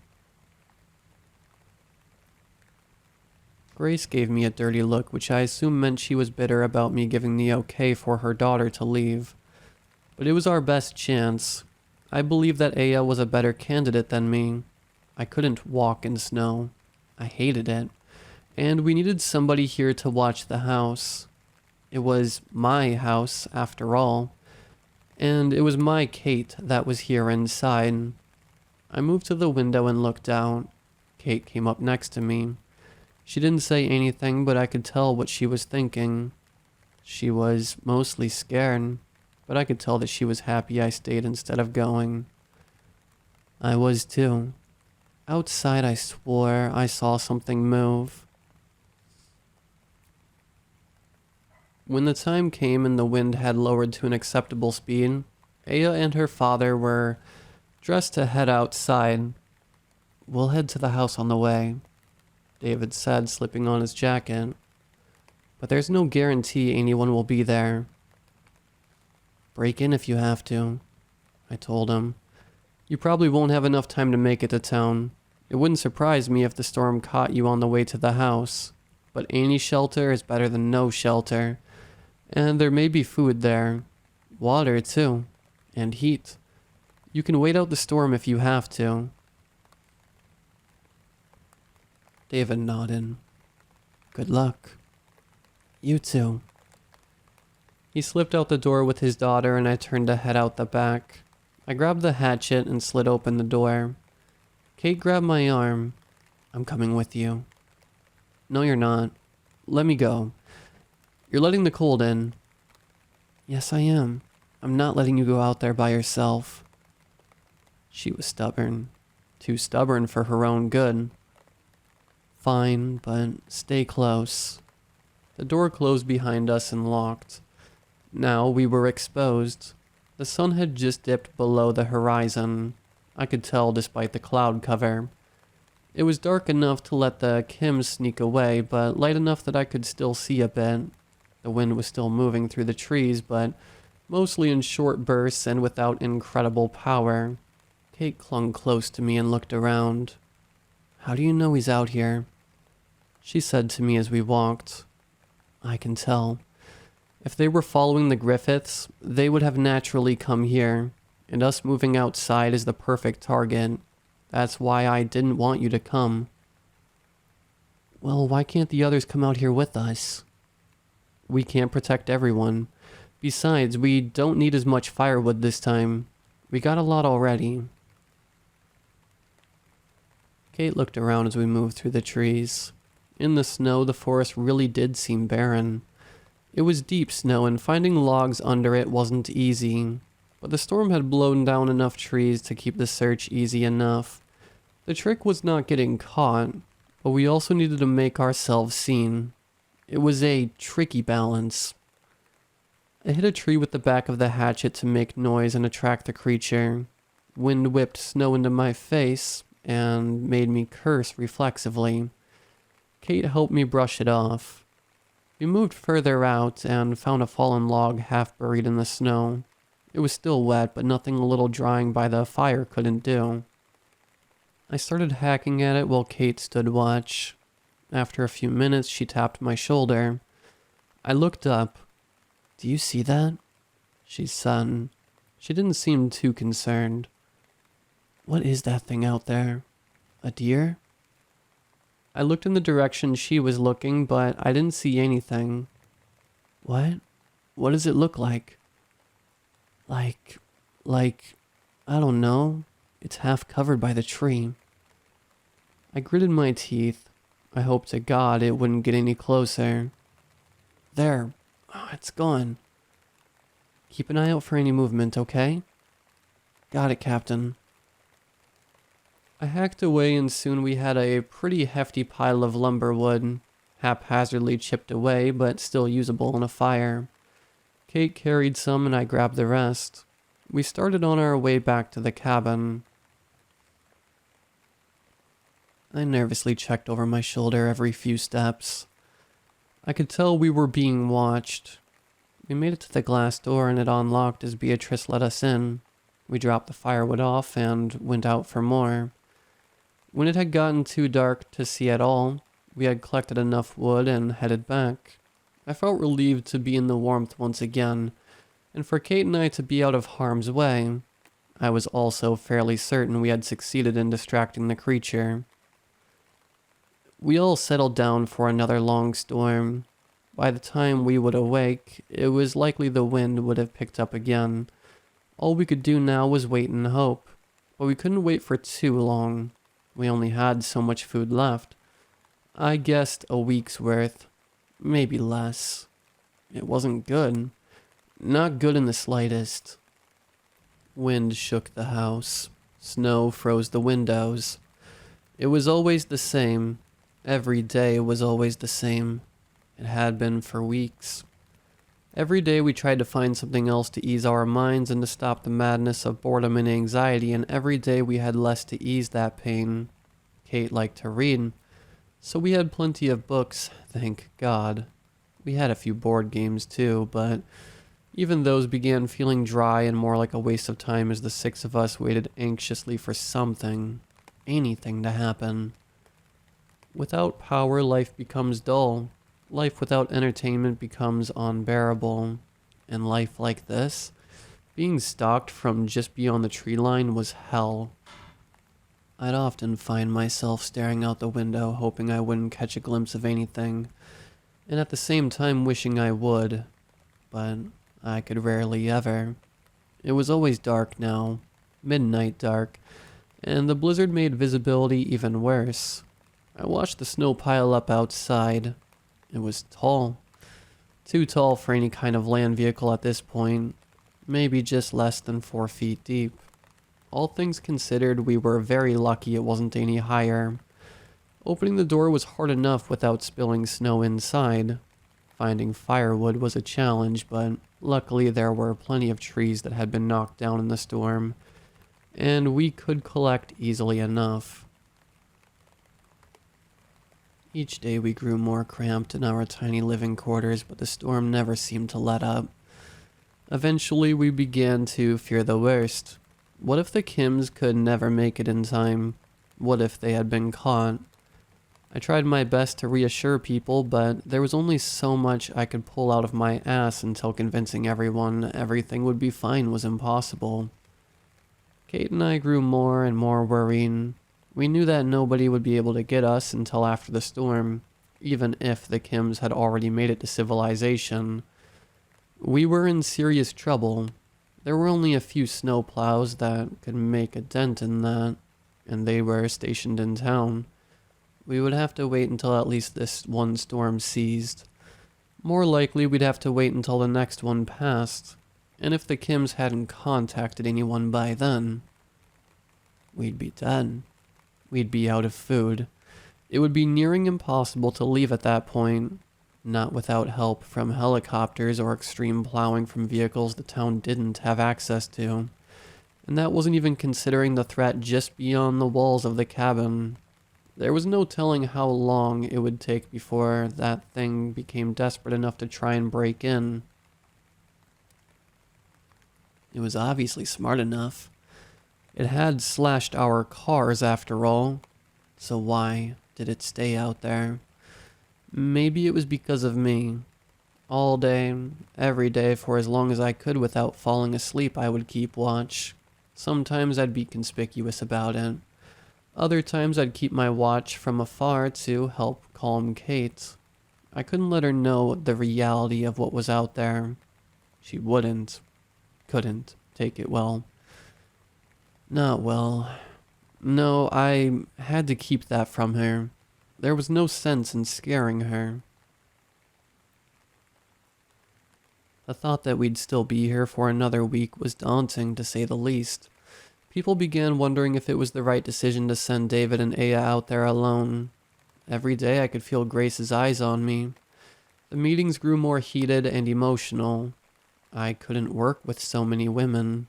Not when they were upset like this. But they did have a point. Kate was on my side, but she made it clear she believed we should send someone else after them. Of course, I was the obvious choice, but I didn't want to leave Kate behind. The winds began falling, and the group unanimously decided I should go. Even I thought it was the best choice. If not to make sure the Kims were alright, then to make sure we had someone who could make it into town. I was plan B. We had no plan C. It had to be me, and I had to succeed. I donned my clothes, extra warmth. I packed a few cans. Beatrice would stay here, as would Grace. They'd watch over the girls, And Kate, well, she wanted to come with me. I didn't like the idea, but I preferred it to leaving her in the cabin where I couldn't protect her. So we left together. We had snowshoes which helped us quite a lot. Previously, we had only used them in our trips to the mountains.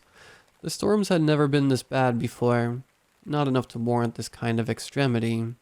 I couldn't help but wonder if the creature and the storms were related, but maybe they had brought it, or maybe it was the other way around. Regardless, both were dangerous, and both could kill us. The wind was still strong, but it had died down enough to at least walk through. We made a cut through the trees, which helped to block some of it, but it was a chore trying to find ways through the branches. The snow was so high that my head scraped the lower branches of even some of the medium-sized trees, and the wind only made them more painful as they slashed around in the dark. We moved on. I kept a watchful eye on Kate, who was still blissfully unaware of the creature. She believed something was out there, yes, but not this. Not something inhuman that could kill us and would kill for the sheer joy of it. I had never had a good look at it myself, and all we had to protect ourselves was a bat, so there was no telling what this thing could be capable of. The snow was thick and getting thicker. With each step, I grew to loathe the cabin more and more. It wasn't worth it. It never had been. I couldn't handle the snow in the winters, and now this. This whole experience was the cherry on top. But Kate loved it, didn't she? Hopefully this was enough to convince her we needed to ditch the place.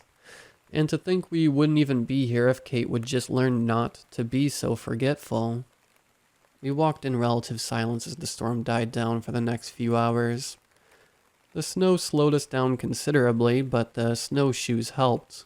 I wondered how the Kims before us might have managed without some of their own. The snow had never been this deep before.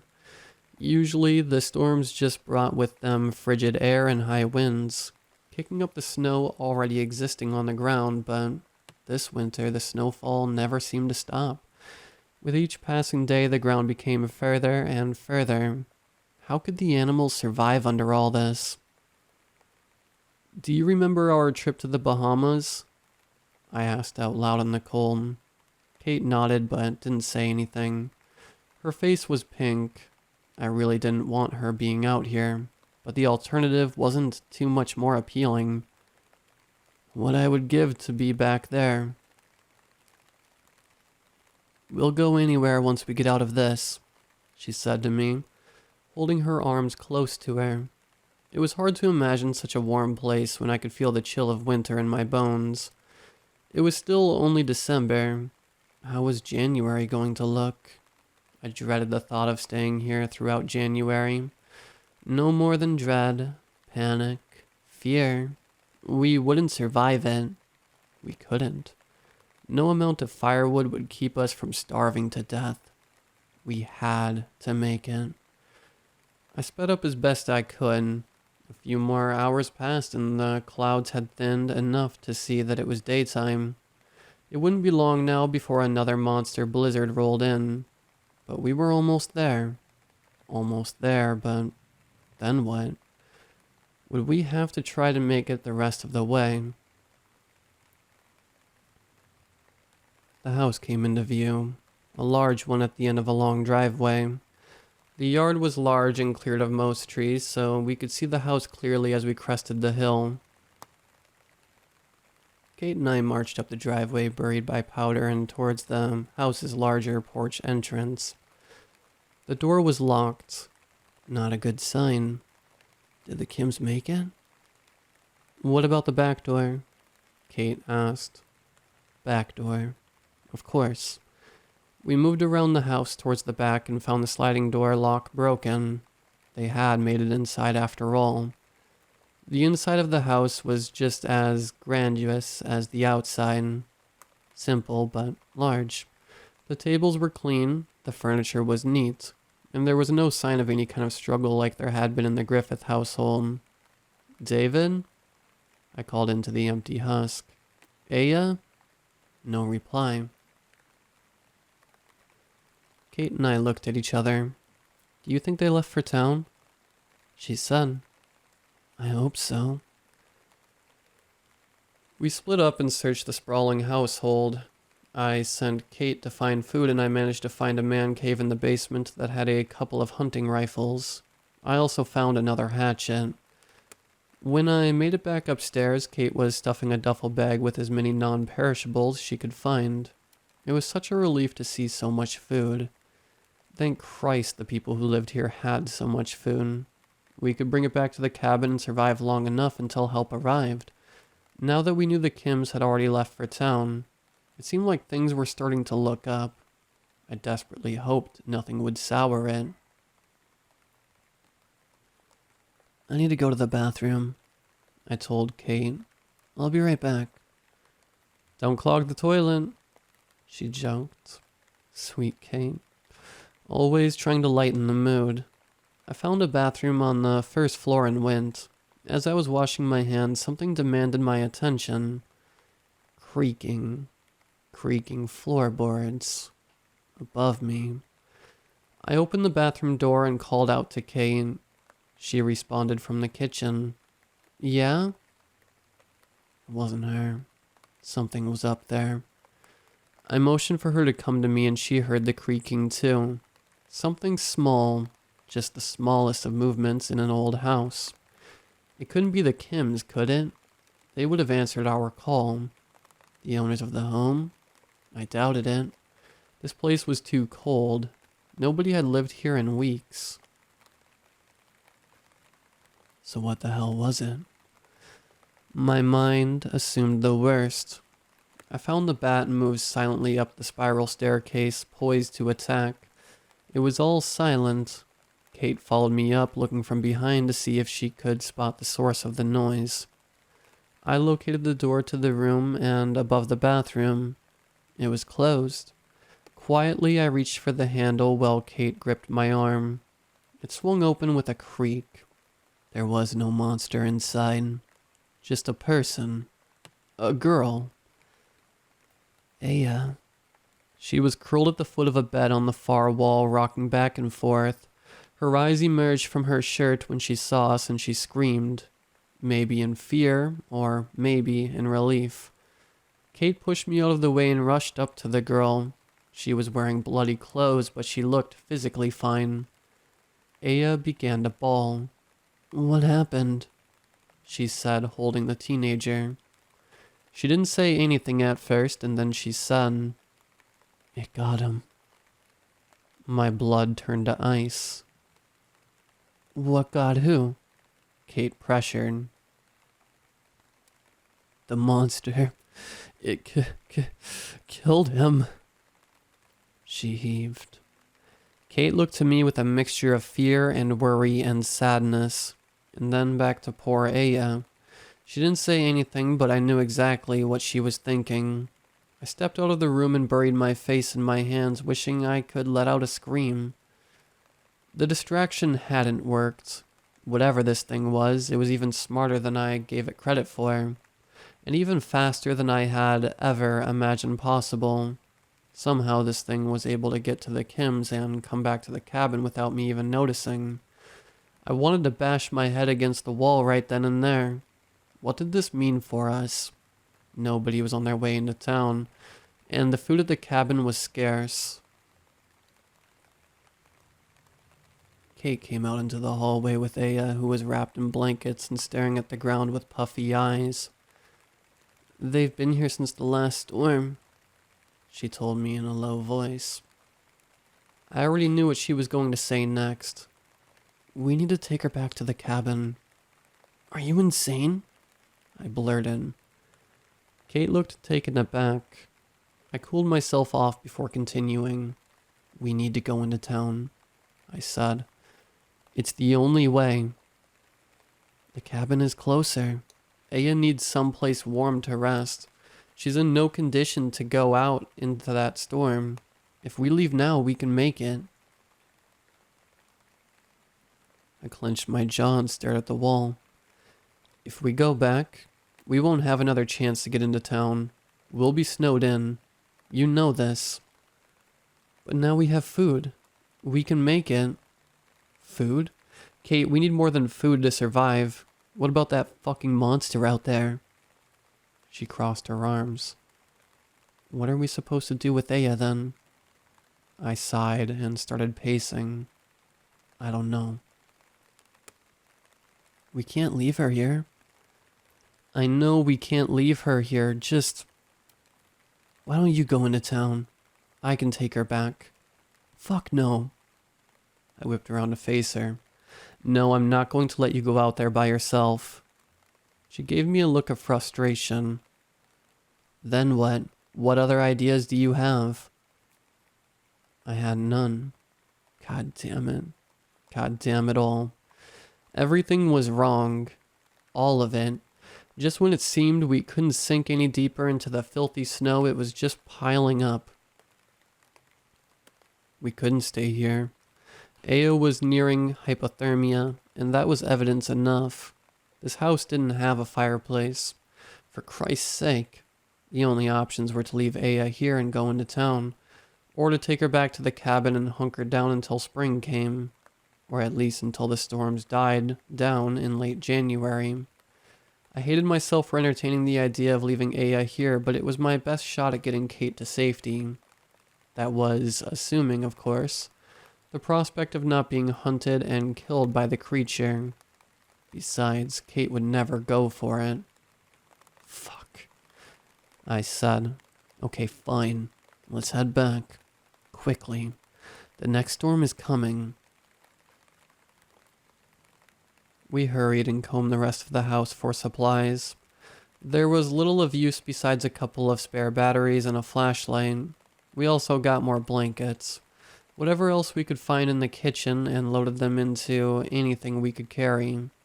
It would slow us down, but we had protection now. Guns.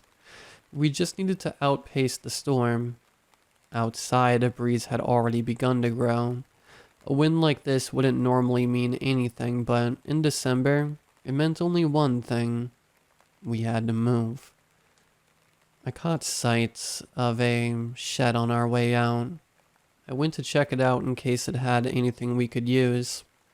The shed was small and dark and cluttered to the brim with tool after redundant tool, but it did have some nails I could use to board up the house with. I also managed to pull loose an old wooden sled from an avalanche of falling debris. An old radio fell out of it. I stopped for a minute to look at it. A two-way radio. My hopes soared. This could be it.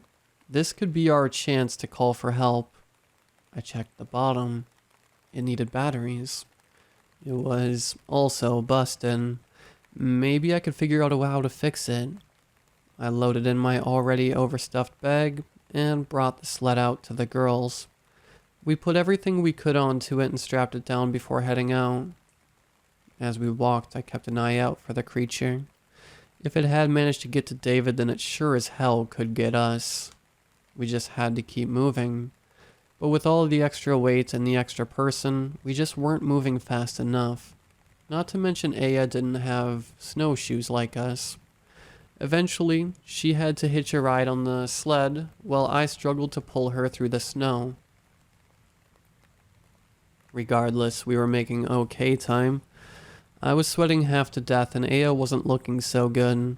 But if we kept up with the speed, we could make it back to the cabin by the time the wind started to get really bad. I grumbled to myself in a muted anger at everything. At myself. Even a little at Kate. It was her idea to come back. It was her sense to bring Aya back to the cabin. It was hard not to be a little bit upset. But I pushed the feelings down and trudged on. Forehead beating up and sweat dripping into the snow below. There was no sign of anything following us. Not as far as I could tell, but just past the halfway point, something was in the road. Something that hadn't been there before. I dropped the sled and went to investigate. My stomach churned. Tracks. Animal tracks. Kate came up and looked at them too. A look of confusion twisted onto her face. What is that? I said nothing but stared at them. I betrayed nothing, but on the inside my mind was raging. These weren't any ordinary tracks. They were large. Too large, even for a bear, and very deep. They reached several feet down. At the bottom I could see the tracks were almost star-shaped, with wide webbing connecting them. I swallowed my fear. Clearly these were new. At most, only a couple of hours old. Kate opened her mouth to say something, but only hot air came out. She looked at me, eyebrows furrowed in confusion. We need to go, I said suddenly, standing up. Come on, let's go. What made those tracks, Milo?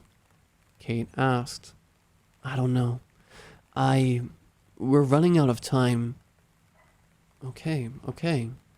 She said, stepping over the tracks and continuing. I grabbed the sled and pulled harder. It was a struggle trying to get it through this much snow with that much weight on it, but it was the best we could do.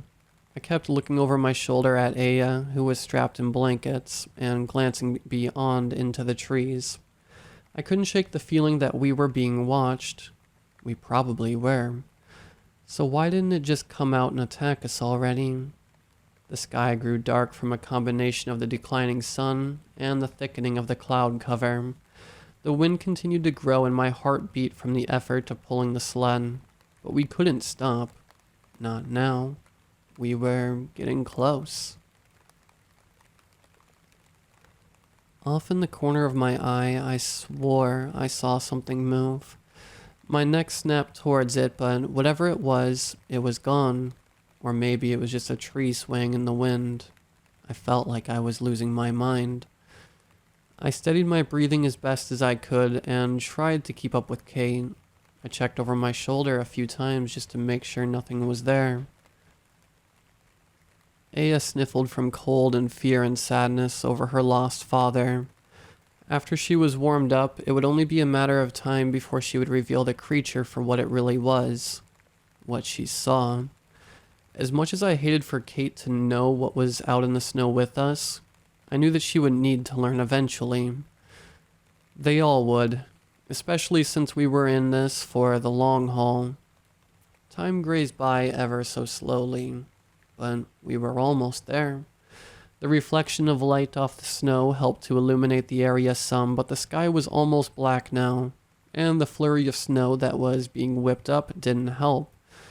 We flipped on a flashlight and checked our progress. Only 15 minutes to go. We could make it. Before long, the final stretch of road came into view. I felt relief rush through me. This was it. I took another few steps and the hairs on the back of my neck stood up. I clenched my jaw. We were definitely being watched. I turned my head to see behind us. At first I couldn't make out anything, but soon it became obvious. There was a distinct silhouette just past the tree line. Something large and quadrupedal, and a couple 100 feet away. My breathing went shallow. Go, I said to Kate. What? She called over the wind. Go, take Aya. What? What is it? I see something. I looked back at her. Now run. She grabbed the girl's hand and plowed through the snow. I tugged on the sled while keeping an eye on the creature behind me. The flashlight passed over it, and I swear I could see the faintest light reflecting back at me. The creature moved back into the trees. I cursed and continued to move, pushing against the wind. Up ahead, I could see Kate and Aya rushing as fast as they could to the house. They were almost there. I huffed and continued to shine the lights all around, hoping I could catch a glimpse of the thing. And then I did. It was in front of me now and moving fast. It was headed toward the girls. No, I screamed. I dropped the sled and pulled out the rifle, firing it towards the creature with an echoing crack. It missed, but seemed to draw its attention. It stopped and looked towards me. I could see its body better now. It was tall, very tall. A couple of feet taller than me at least, with an arched back and long limbs that it used to step over the snow with ease. The creature's eyes lit up the light of my flashlight, and it seemed to slink back into the trees. I rushed towards the house, dragging the supplies. The cans rattled in the bags behind me. Somewhere out in the storm, I heard that infernal howling again, and I could tell now it was more like the screech of an elk laced with human screams. My spine tingled as I made it to the cabin's door, stumbling inside and collapsing on the floor. The group locked the door behind me, and Kate hugged me tightly, crying. I heard the gunshot, she said. I thought you were. I held her tightly and coughed from the effort of dragging the sled. Did you shoot him? Grace demanded. I shook my head. It's still out there. Beatrice sniffled. Where's David? Grace said, noticing that her husband was absent but her daughter had made it back. Where is he? I shook my head, standing up. He's dead. Grace put a hand over her mouth. No. You left him out there? He was dead when we made it to the house. Aya barely escaped with her life. Grace stumbled backwards into a chair. Beatrice led Aya to the bathroom to soak her in hot water. I collapsed next to the fire and felt the color return to my cheeks. Kate comforted Grace, who was now bawling. Oh God, this was it then. Unless we could find a way to fix that radio, we were going to be trapped inside this cabin, snowed in, and with that monster just outside. I wasn't afraid of starving to death anymore, or freezing. We had that covered. I was afraid of the moment when that thing decided it wanted in with us.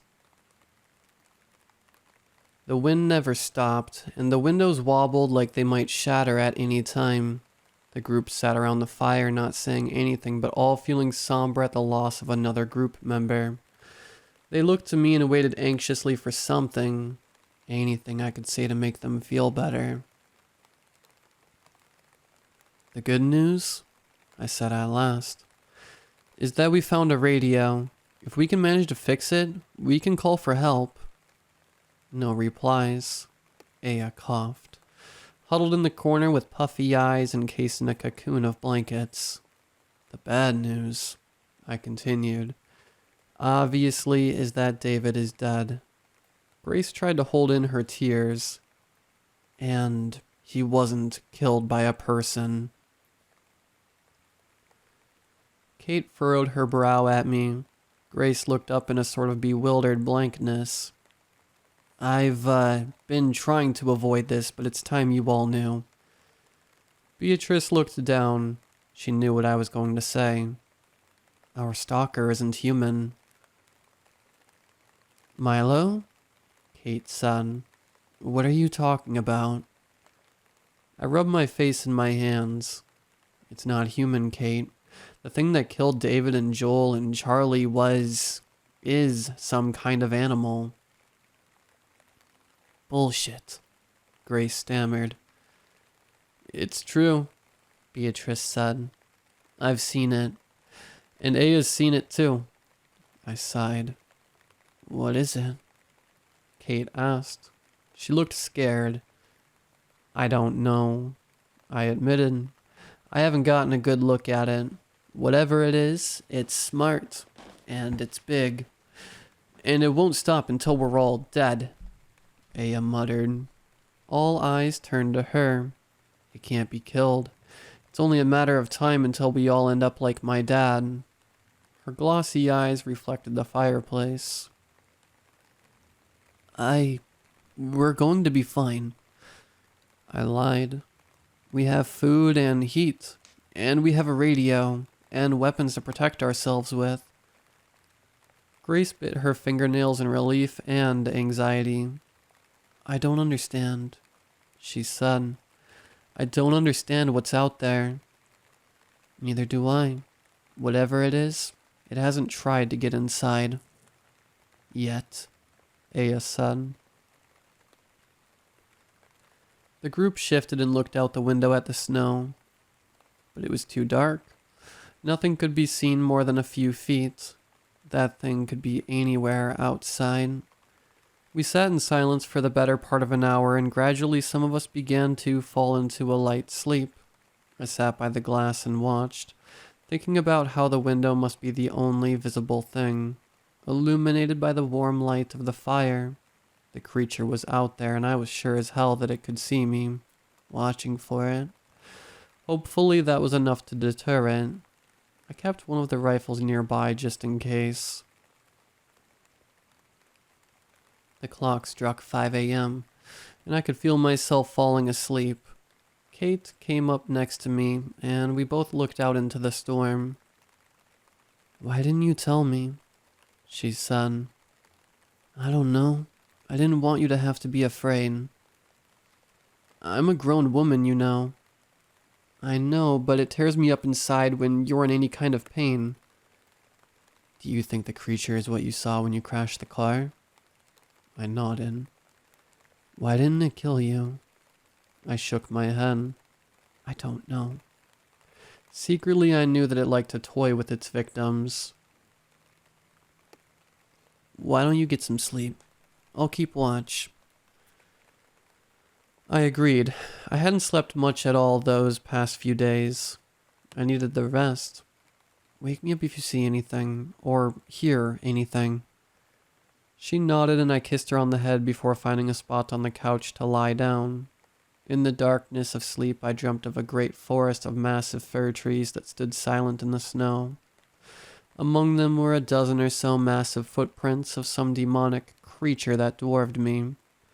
And within them were the tracks of the monster that stalked us, with its wide webbed toes that ended in thick claws. They were easily big enough to crush my skull. I shuddered at the thought, and just before waking up I heard the sound again, traveling through the trees like a song on the open air. That horrible screeching like an elk in the dead of night, tortured and brutal. I woke in a cold sweat and moved closer to the fire. The sky outside told me it was still night, but a quick glance at the clock told me the time was closer to midday. I relieved Kate of her duty and she went about preparing food for the group. The stove had stopped working several days ago, and now it wouldn't light, so all we had was the fire to warm our food up with. It worked well enough. We would still have to ration, but at least we wouldn't be constantly hungry now. No new developments happened for the next few days. I heard nothing on the wind. I saw no shadows just beyond the veil of darkness. I busied myself with the radio, which I tried desperately to fix without having any technical knowledge. Some of the wires were frayed. I don't know how to fix that. I didn't have any electrical tape. It was looking like an uphill battle, and the more I tinkered, the more that the contents of the radio seemed out of place. Maybe somebody handy could slap it together easily, but I was at a loss. More than once I got frustrated and paced around upstairs so I could be alone. Christmas Day came and passed. Nobody celebrated much. Beatrice tried to make the day special for her kids, but even at their age, they knew the holiday had been soured. They were missing a brother and a father. In the end, we all sat by the fire and watched as it waned before adding another Yule log. Nearly a week after the storm had started, I was sitting by the window and watching for movement. Sometime in the night, I somehow fell asleep. When I woke up, the fire was smoldering. I added another log and stood to stretch my back. That's when I heard it. Scratching. The same scratching I had heard weeks earlier at the start of this hellish experience. Somewhere on the cabin wall. Before I had thought it was a raccoon. Now my thoughts turned dark. Cautiously, without waking anyone up, I found the hunting rifle and slid the back door open. We had managed to dig a path through the snow from the exit so we could get out, but pretty soon it would be an impossible task.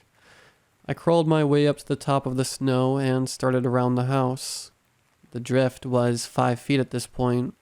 Without snowshoes, we wouldn't be able to move at all, but how much longer did we have until it was impossible to leave the house at all?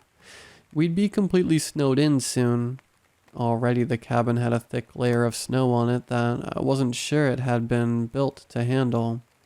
Eventually we would have to climb out the upstairs windows to get out.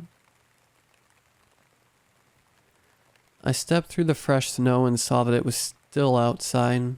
No wind, no snowfall.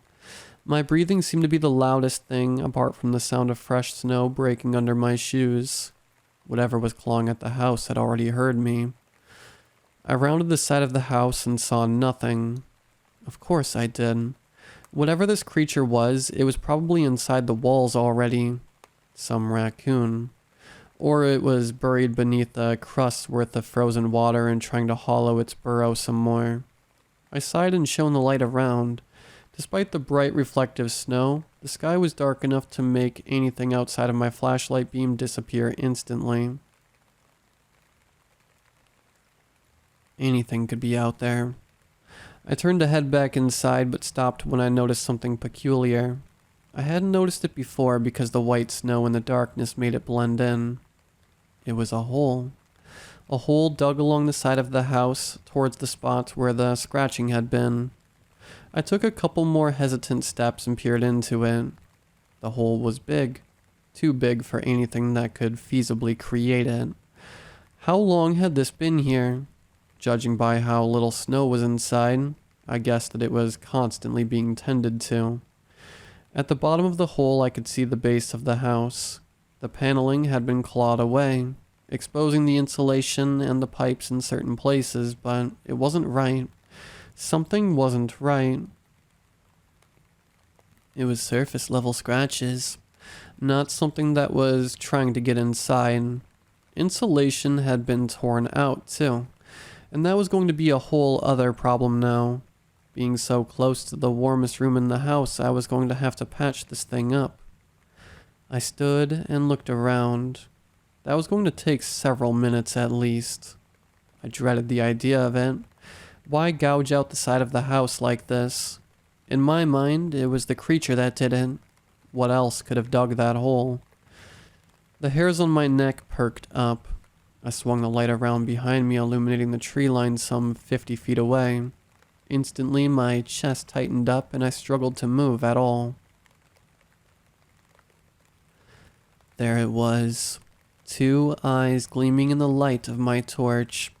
They shifted in the dark, looking directly at me, and in the silence I could hear a deep huffing sound like breathing or grunting that made my spine twitch. It wanted me to come out there. It wasn't trying to get inside at all. I held my breath and took a step towards the house. It didn't move. I took another and it bolted towards me. I wasn't far from the door. I dove into the snow and pulled it open, spilling powder in as I did. Then it slid closed, leaving me panting on the floor, covered in the stuff. Outside, I had dropped the flashlight, and in its shadow I could see the creature towering just behind it. I climbed to my feet and watched as it approached the window. My throat seized up. This was it. This was the end for us. I could see clearly now that the monster dwarfed me.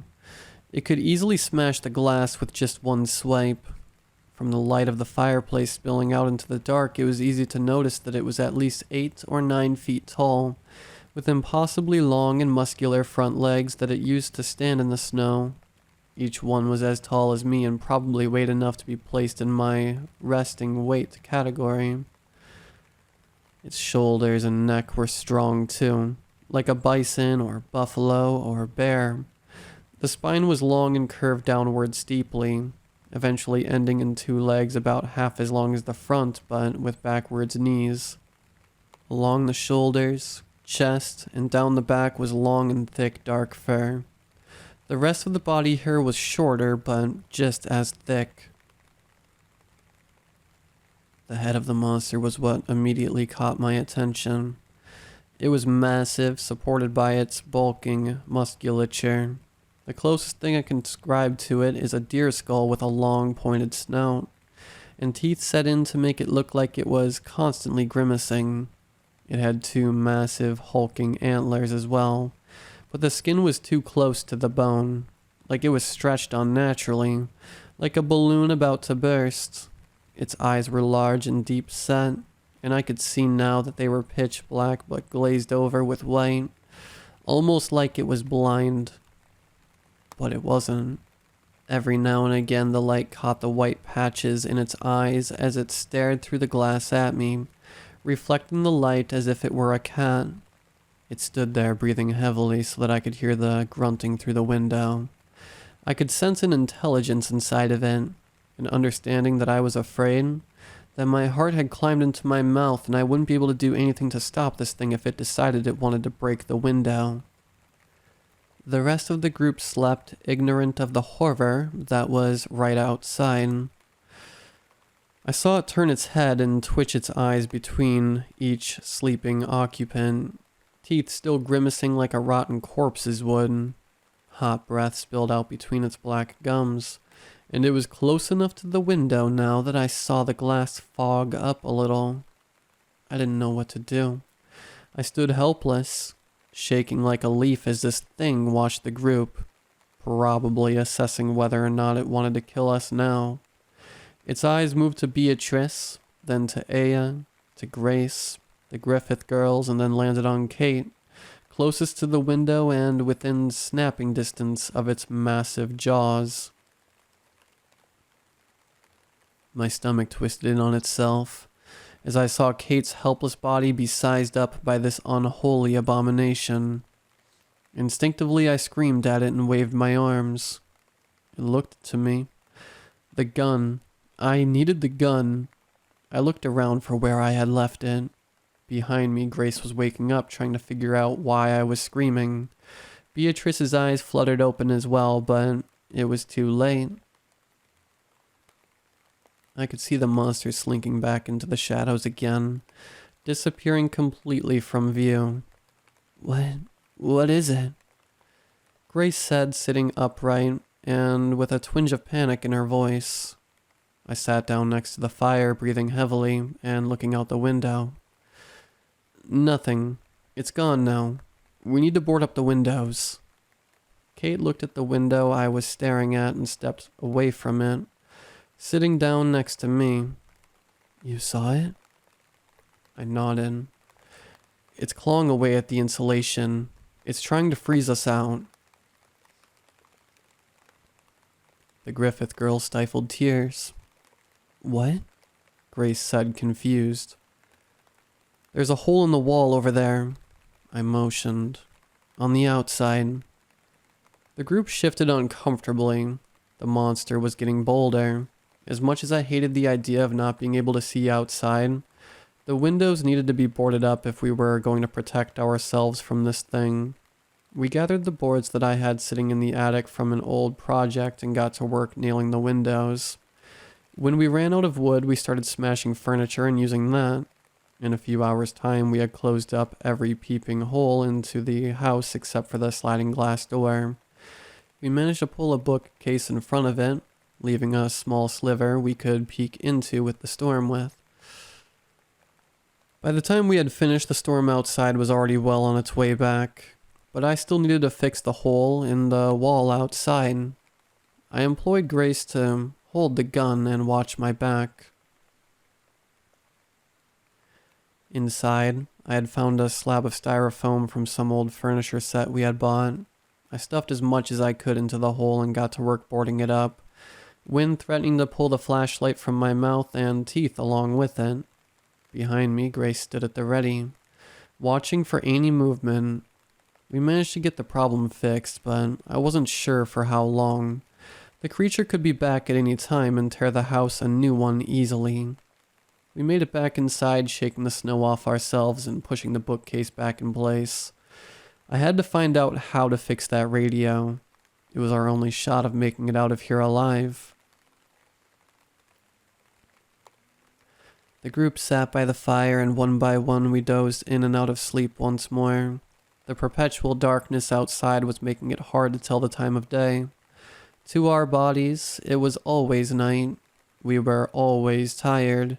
The time on the wall didn't matter anymore. More than once I became frustrated with the progress I was making on the radio, and stormed off to a colder part of the house to collect my thoughts, thinking through deep breaths of steam. I was no handyman, no electrician, and never had been.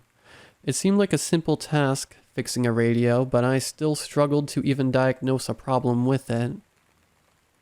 More time passed. Life was stagnant, like a pool of dirty water formed from the melting of snow, unchanging. There was no other sign of the creature, thank God, but then again, we had a limited viewing range from the few cracks between boarded windows, the piling snow outside, and the perpetual darkness. It could be anywhere. It seemed like it was everywhere, always just at the edge of my waking mind and always in my dreams. I could only imagine it was the same for the others. Worse for poor Beatrice and Aya, who had been scarred by the witnessing of the monster killing their loved ones. In fact, Aya had begun to display odd behavior. I would sometimes wake up and find her by the back door looking through the crack and into the night. Other times she would make dark comments about the creature, turning every conversation towards it and making no effort to pretend like she believed we would make it out of here alive. She ate less, engaged less, and slept less. I could tell she needed psychiatric help. What she saw happen to her father was eating away at her mind, but there was something there that disturbed me too. Something dark in her eyes, hollow, like she was looking at something on the horizon. For some reason it made me feel uncomfortable, unsafe even. But then again, I wasn't in my best mental state either. I chalked it up to paranoia and did my best to watch her in case she tried to hurt herself. One night or day while the others slept and I peeked through the back door, I heard her behind me. When I turned to look, her eyes were red, but not like she'd been crying, like she was having an allergic reaction, or from strain. "There's no point, you know," she said. I sighed. "As long as there are people in this house, I'm going to keep watch." "It knows you're looking for it. It can see you." I squinted out into the storm. I didn't find that very likely, but I believed her anyway. "How do you know that?" She didn't answer me. "We're going to die in this house." "Why do you say things like that?" "Because it's true." Her voice was monotone and devoid of emotion. "What makes you think that?" "Sooner or later it's going to want to get inside, and there's nothing stopping it from doing so." I didn't like the way she seemed so sure. "Why don't you go lie down?" I said. She didn't say anything but turned away from me and left. For the next hour I sat in the dark and thought about what she had said. Sometime later that night I heard her again talking to herself, talking in her sleep. "Cold flame," she said, "drenched in a pale odor, drenched in blood, like the swinging of the cosmos on high, in the deepest of the trees beyond the grave of life. Hunger, the white eyes of deity, clinging the lichen to your chest. Fear, in that pale odor comes the tang of death, the warmth of blood on snow. In the trees a deity, ancient, malevolent. In the trees a beast, growing, growling, preying on you." I shuddered. That girl was seriously disturbed. We needed to get out of there and get her help. More time passed and the storm never seemed to cease. No new developments came with the radio, and I resisted the urge to smash it out of anger. Eventually the wind did seem to die down, but the storm didn't stop.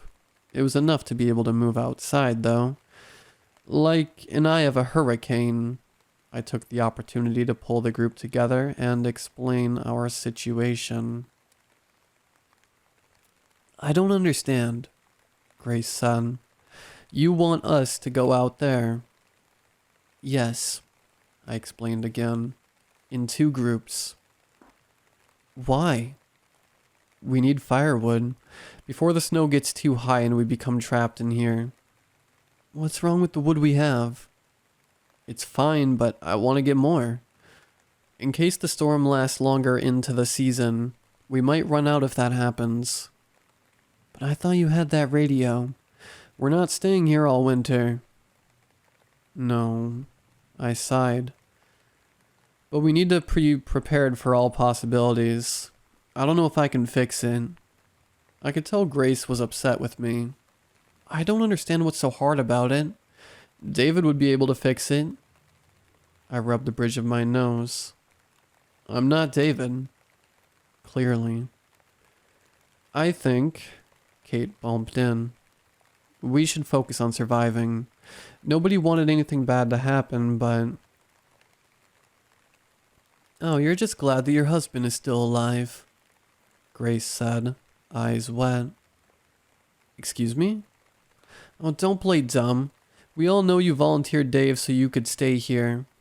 She snarled at me. You think I volunteered him? I shouted. David chose to go. He gave his life to protect you. And look at you, unharmed. We couldn't know that this would happen, Kate said, trying to douse the flame. You should have been there, Grace continued, getting more emotional. He wouldn't be dead if you had gone with them. Aya wouldn't have had to see her father die. I could feel my chest getting hot. And what? Just let that thing get in here? Kill you instead? You didn't seem to have a problem leaving us here when Kate was with you. I clenched my jaw. What's that supposed to mean? You don't care about any of us. You only care about her. Bullshit. I let you into my house. I risked our lives getting your daughter back here. Stop it. Beatrice squealed from the couch. She was crying. Please, stop it. I realized I was heaving in anger. Grace was doing the same with tears in her eyes. I looked to Kate, who had a concerned look on her eyebrows. It's poisoned you all, Aya spoke. We all looked at her. She was standing by the fire and staring into it. What? Kate asked. Look deeply, and you will find the stench of the beast in your minds. Aya? Honey? Grace sniffled. Please sit down. You're scaring me. Aya turned and looked at us. The beast is hungry. Aya? Grace scolded. Stop. Sit down. Why? Please, you don't know what you're saying. You bicker, and you fight, and soon you'll turn on each other like animals. I think we all have a bad case of cabin fever, I said. She looked at me, through me. You've seen it? You know the Wisoken is here, in this room. My heart pounded in my chest. The what? Aya, Grace shrieked. Aya turned and walked to the peephole by the back door, staring out into the dark storm again. She, is going through some kind of psychosis, I made up. Excuse me? Grace said. She needs help, I told her. We need to get her help. She's just frightened. What we need to do is get out of here. Frightened? Jesus Christ, Grace. The girl watched her father get torn to pieces. You need to comfort her, I yelled. Grace stifled tears. In the bathroom, I could hear Beatrice's girls start to cry. Everyone could hear what I was saying. She stood to go to them. Let's drop it, okay? Kate said, putting a hand on my shoulder. I nodded. I needed a breather. Grace left for the kitchen. I'll make some coffee, Kate said. I think we need a break. She left too. In the other room, I could see her talking quietly to Grace and trying to comfort her. But the widow moved away from her hand. I sat by the fire watching the flames slowly consume the log. There was something wrong with Aya. I knew, but I could tell it wasn't just some sort of coping mechanism. She was right. There was something evil in here with us. With her. That thing, whatever she called it. It could burrow itself in your mind. I knew it because I could feel it too, worming its way into my subconscious. It was more than just paranoia, more than cabin fever. It was like I could feel it making me go mad. Pretty soon we would all be at each other's throats. I shivered. I was cold. It was cold. Not even the heat of the fire was enough to truly drive it off. The storm grew again and we never left to go get more firewood. I fumbled away at the radio, but I knew it was futile. I had tried every combination in every order and orientation. I wanted to throw it. I wanted to smash it out of frustration and anger. Even with my fingers inches away from the fire, they still felt frozen. It was like trying to do neurosurgery with sausages. Meanwhile, more time passed between spats. Days at first, then hours. Soon I found myself head to head with the others of the cabin at almost every given moment. I even found myself yelling at Kate sometimes. I couldn't handle the pressure of all the warm bodies, the conflicting emotions and collective fear of the monster and storm outside. I felt like crawling into the fireplace and letting it eat away at my bones and my heart. I needed it to warm my mind. I could feel something cold creeping its fingers under my scalp and burrowing itself into my gray matter. I felt dizzy after standing up. I twitched when I heard sounds outside. Aya continued to deteriorate. Her eyes grew more bloodshot from lack of sleep, or maybe some immense pressure behind the skull that was ready to burst through. I became relatively afraid of her. More than once I woke up from a light sleep to find her standing over me, or over one of the Griffiths or her mother, or over Kate. But the more I pushed Grace to do something, the more she built a wall around herself.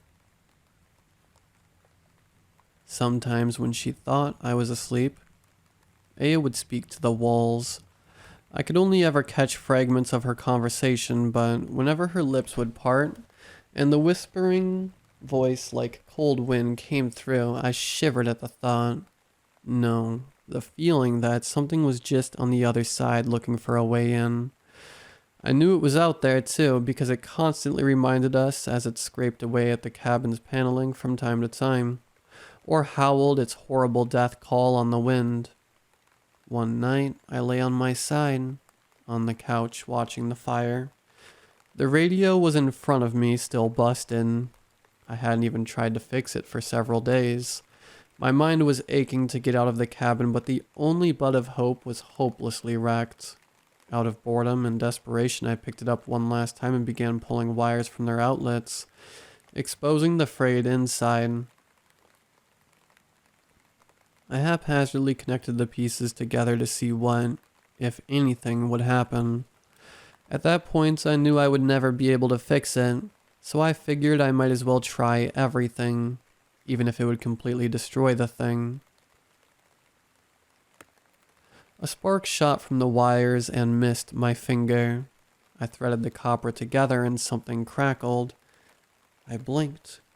Was that coming from outside?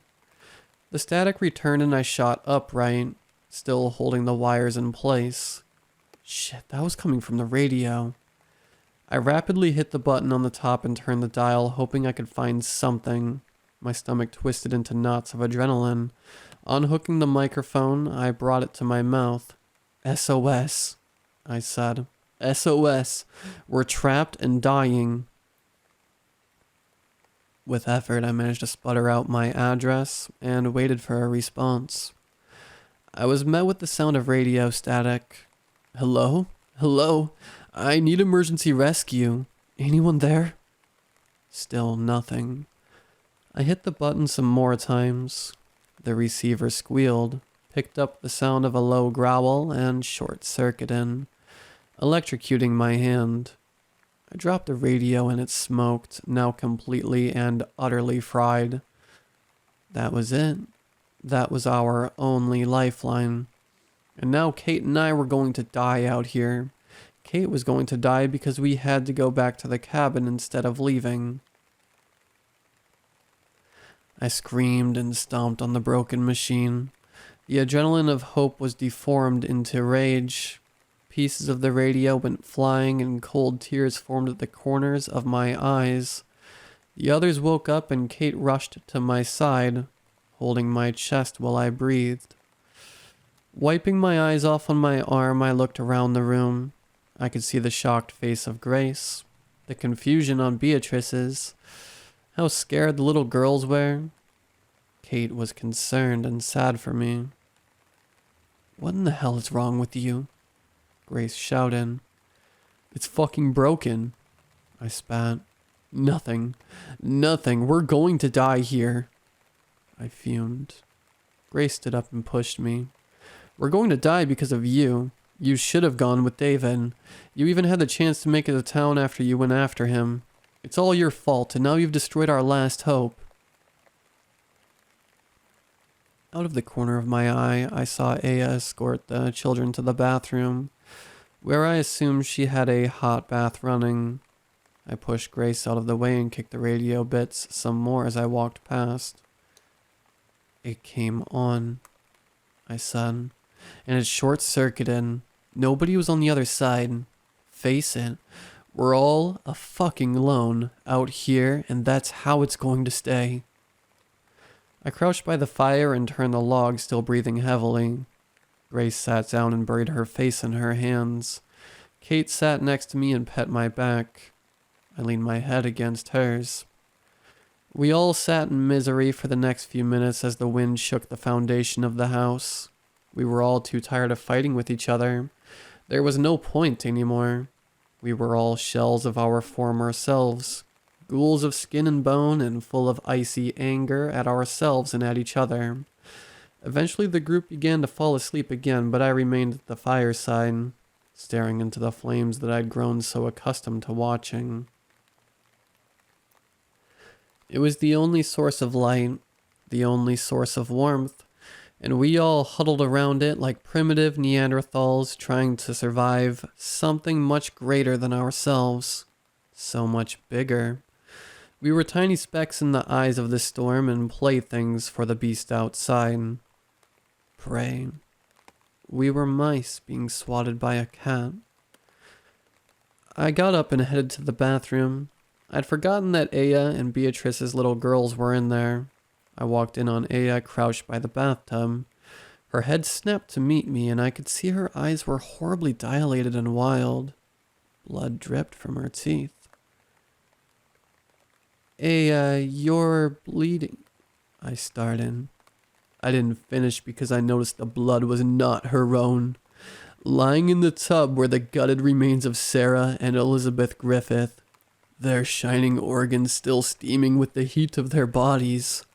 Painted across the walls were the bits of sinew and flesh that Aya had been devouring raw. I screamed and the monster in front of me shrieked, sending bits of the little girls flying with her crimson saliva. My heart twisted into an expression of agony as the girl pushed past me and into the hallway, leaving a trail of bright blood dripping from her clothes while the others were awakened again to the sound of horrible wailing. Dizziness overcame me, and I doubled over, vomiting the remains of the canned food I'd eaten hours earlier. Aya ran through the living room, and as the others realized she was soaked in blood, they started to scream too, now all scrambling and disorganized. Grace pleaded with her to stop, but she cackled, calling out to the creature in the storm.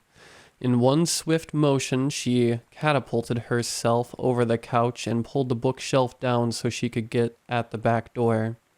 Frigid wind rushed in as she pulled it open and scrambled outside, clawing her way through the snow that had collected and out into the darkness.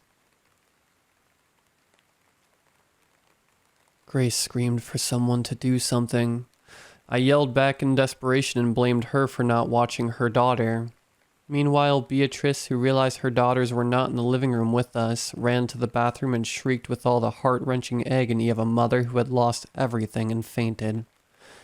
Kate pulled herself into the corner unsure of what to do while screaming rang throughout the house. Grace looked between me and the open door, almost foaming at the mouth with anger. Then she turned and ran out the door after her daughter, just as underdressed as she was. I closed the door behind her and locked it. Kate was over by the bathroom now, and she was retching too. I could hear her crying and could see her clutching her stomach. Neither of us had any idea of what to do. Everything had gone from horrible to abhorrent in no time. All at once, we had lost 4 of our members of the house, and we were down to 3. After Kate and I collected ourselves some, we closed the door to the bathroom, where blood was now spilling out from under the door, and brought Beatrice to the fire. Then the 2 of us sat in the kitchen, still violently shaking and glancing back at the glass door in the off chance that Aya or her mother were to come back. Neither of us knew what to do. The sudden shock of it all hung in the air like the stench of decay. In hindsight, I knew I should have got more vigilant. I could see the girl changing in front of me, but I never thought it would become this bad. I feared for my own safety. How much longer could we last? There were only 3 of us left. Hardly enough to defend ourselves from that horrible creature. That wasn't even surveying the emotional damage that might make us go crazy faster. After an hour or so, I finally got the nerve to try and clean the blood from under the doorway. I wedged a few towels underneath and hoped that the bathroom would be cold enough to stop the bodies from decaying. I had no intention to ever step foot in there again. What could I even do? Scoop the poor girls into buckets and dump them into the snow? Kate tended to Beatrice as she woke up screaming. All through the night, I was painfully aware of her howling in pain as she cried until she was dehydrated. She'd lost everything. First her husband, then her son, and now her daughters. As the hours churned by, I became more and more afraid of what she might do to herself in agony. I made sure to keep her attention away from the bathroom door, and Kate tried her best to make something nice to eat with the extra rations we now had. Why had Aya snap like that? It was the monster, sure, but how? What was this thing? Something supernatural? Paranormal? I knew it wasn't natural. But where its abilities seemed to end blended with the realm of fiction, I was convinced it was at least partially responsible for Aya's psychosis, and probably wholly responsible for her visceral violence. Who would be next? Who would the creature target and speak through the walls to? How would I know if it was me? If it was Kate? Until it was too late. More days passed and the storm never ceased. It could have been weeks since it last started, or days. Time was thick and slow like molasses in January. Snow piled up past the windows and completely snowed us in. The only way out was through the second story. One night, I sat by the fire with Beatrice. Kate was asleep next to me. Head on my lap. Aya was right, she said at length, quietly. We're never getting out of this. I wanted to tell her she was wrong, but the words died at my lips. Why did this have to happen? She continued. I rocked my head from side to side lazily. Whenever I sleep, I can see it, Beatrice told me. I can see its eyes staring into mine while it tears away at my husband and my children and I can't do anything to stop it. A tear fell from her eye. On top of the house, above feet of snow, I could hear something shifting. Neither of us bothered to look up. The widow sighed. It's always out there, just waiting for us to give up. I'm thinking we should. No, I said. I'm not giving up. As long as Kate is here, with me, I'm not going to let that thing win. I don't have someone anymore, Milo. I'm all alone. Her voice cracked. More movement on the house, and then a screaming shriek into the darkness. The Wasokan, Beatrice muttered. I turned to look at her. What? The monster. I looked back into the flames. In the heart of flaming rage, there burned a being of terrible age, Beatrice whispered. When the gears of time were taut, and in the night there was but not a single voice would rise above a howling wind stripped of love. She turned away from me and lay down to sleep. I was left alone with the feeling of my hair standing on end, like something was in the room with me. Of course, when I turned, there was nothing, but I knew that I was being watched, studied, broken down to be used as fuel for some infernal fire of cold sadism. Another howl came, and I was left alone with my thoughts in the shuddering walls of the cabin. In the next few days, Beatrice continued to worsen. I saw her shudder at any noise, and she hardly ate. Her eyes grew bloodshot, and Kate and I feared she would try to hurt herself. Or worse, she might try to get outside, pulling us all in danger. We took turns covertly watching her withering frame crawl closer and closer into the flame with each passing day. Beyond Beatrice, though, I could feel my own mind consuming itself. My only source of sanity was Kate, who delicately held my consciousness on strings. When the creature scratched at the walls or climbed on the roof, I could sense her fear and feel my own senses become overwhelmed with a desire to make the thing go away. I couldn't let it reach her. The thought of anything happening to her out here was enough to make me go mad, but the idea that she might be horribly mutilated and torn to shreds by the monster filled me with such burning nausea that I had to force myself to think about anything else. More and more my mind seemed to turn to the sunny beaches of the Caribbean, with my wife next to me. A hot sun beat down on pale skin while the ocean breathed with salty life on the shore. It was a dream that seemed to be slipping away the more I thought of it, the longer I stayed buried under tons of snow and anxiety. I watched one night as Kate tried to get Beatrice to eat. Her once round figure was thinning out, and I could see the concern on Kate's face. Please, Bea, she said softly. Just a little bite. It can't hurt. Not hungry. You need the food. Beatrice's hand shot out and flung the fork from Kate's hand. It clattered to the floor, and Beatrice hugged her knees, staring into the corner. I could hear her muttering. Kate stood and backed up, walking towards me. Beatrice's muttering grew louder and louder, a series of incoherent speech patterns and short bursts of laughter. She was losing her mind like Aya had. What do we do? Kate asked, holding my shirt sleeve. I rubbed my forehead. I don't know. I think we need to keep her locked up. Are you crazy? She'll hurt herself. She'll freeze. Kate, she's going to hurt us if we don't do something. So help me God, I'm not going to let anything fucking happen to you. We can't. She needs our help. I sighed. We can put her over there, in the closet, and give her blankets. She won't be able to do anything in there.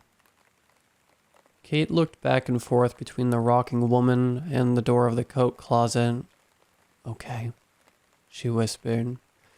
Together we managed to lift Beatrice up and put her into the little space. We gave her a series of blankets and a crank lantern, along with some books to read. To my surprise, she offered no resistance, but as we moved her, I could see a sort of hatred in her eyes that made me shiver. Finally, it was just me and Kate left in the room again, huddled together by the fire like we'd done countless times over countless winters. But it seemed like this would be the last. I wanted to cry. I just wanted to leave, but we were trapped and being toyed with. The only company we had was the woman in the closet, who we fed canned food every now and again, and the monster outside that reminded us it was there with its screams. More time passed. It always seemed like time was passing. How long had it been since we lost the girls? Maybe just a few days, but it really felt like weeks. Every minute was agony. More and more we started to hear Beatrice bang on the door, or could hear her talking and laughing like a mental hospital patient.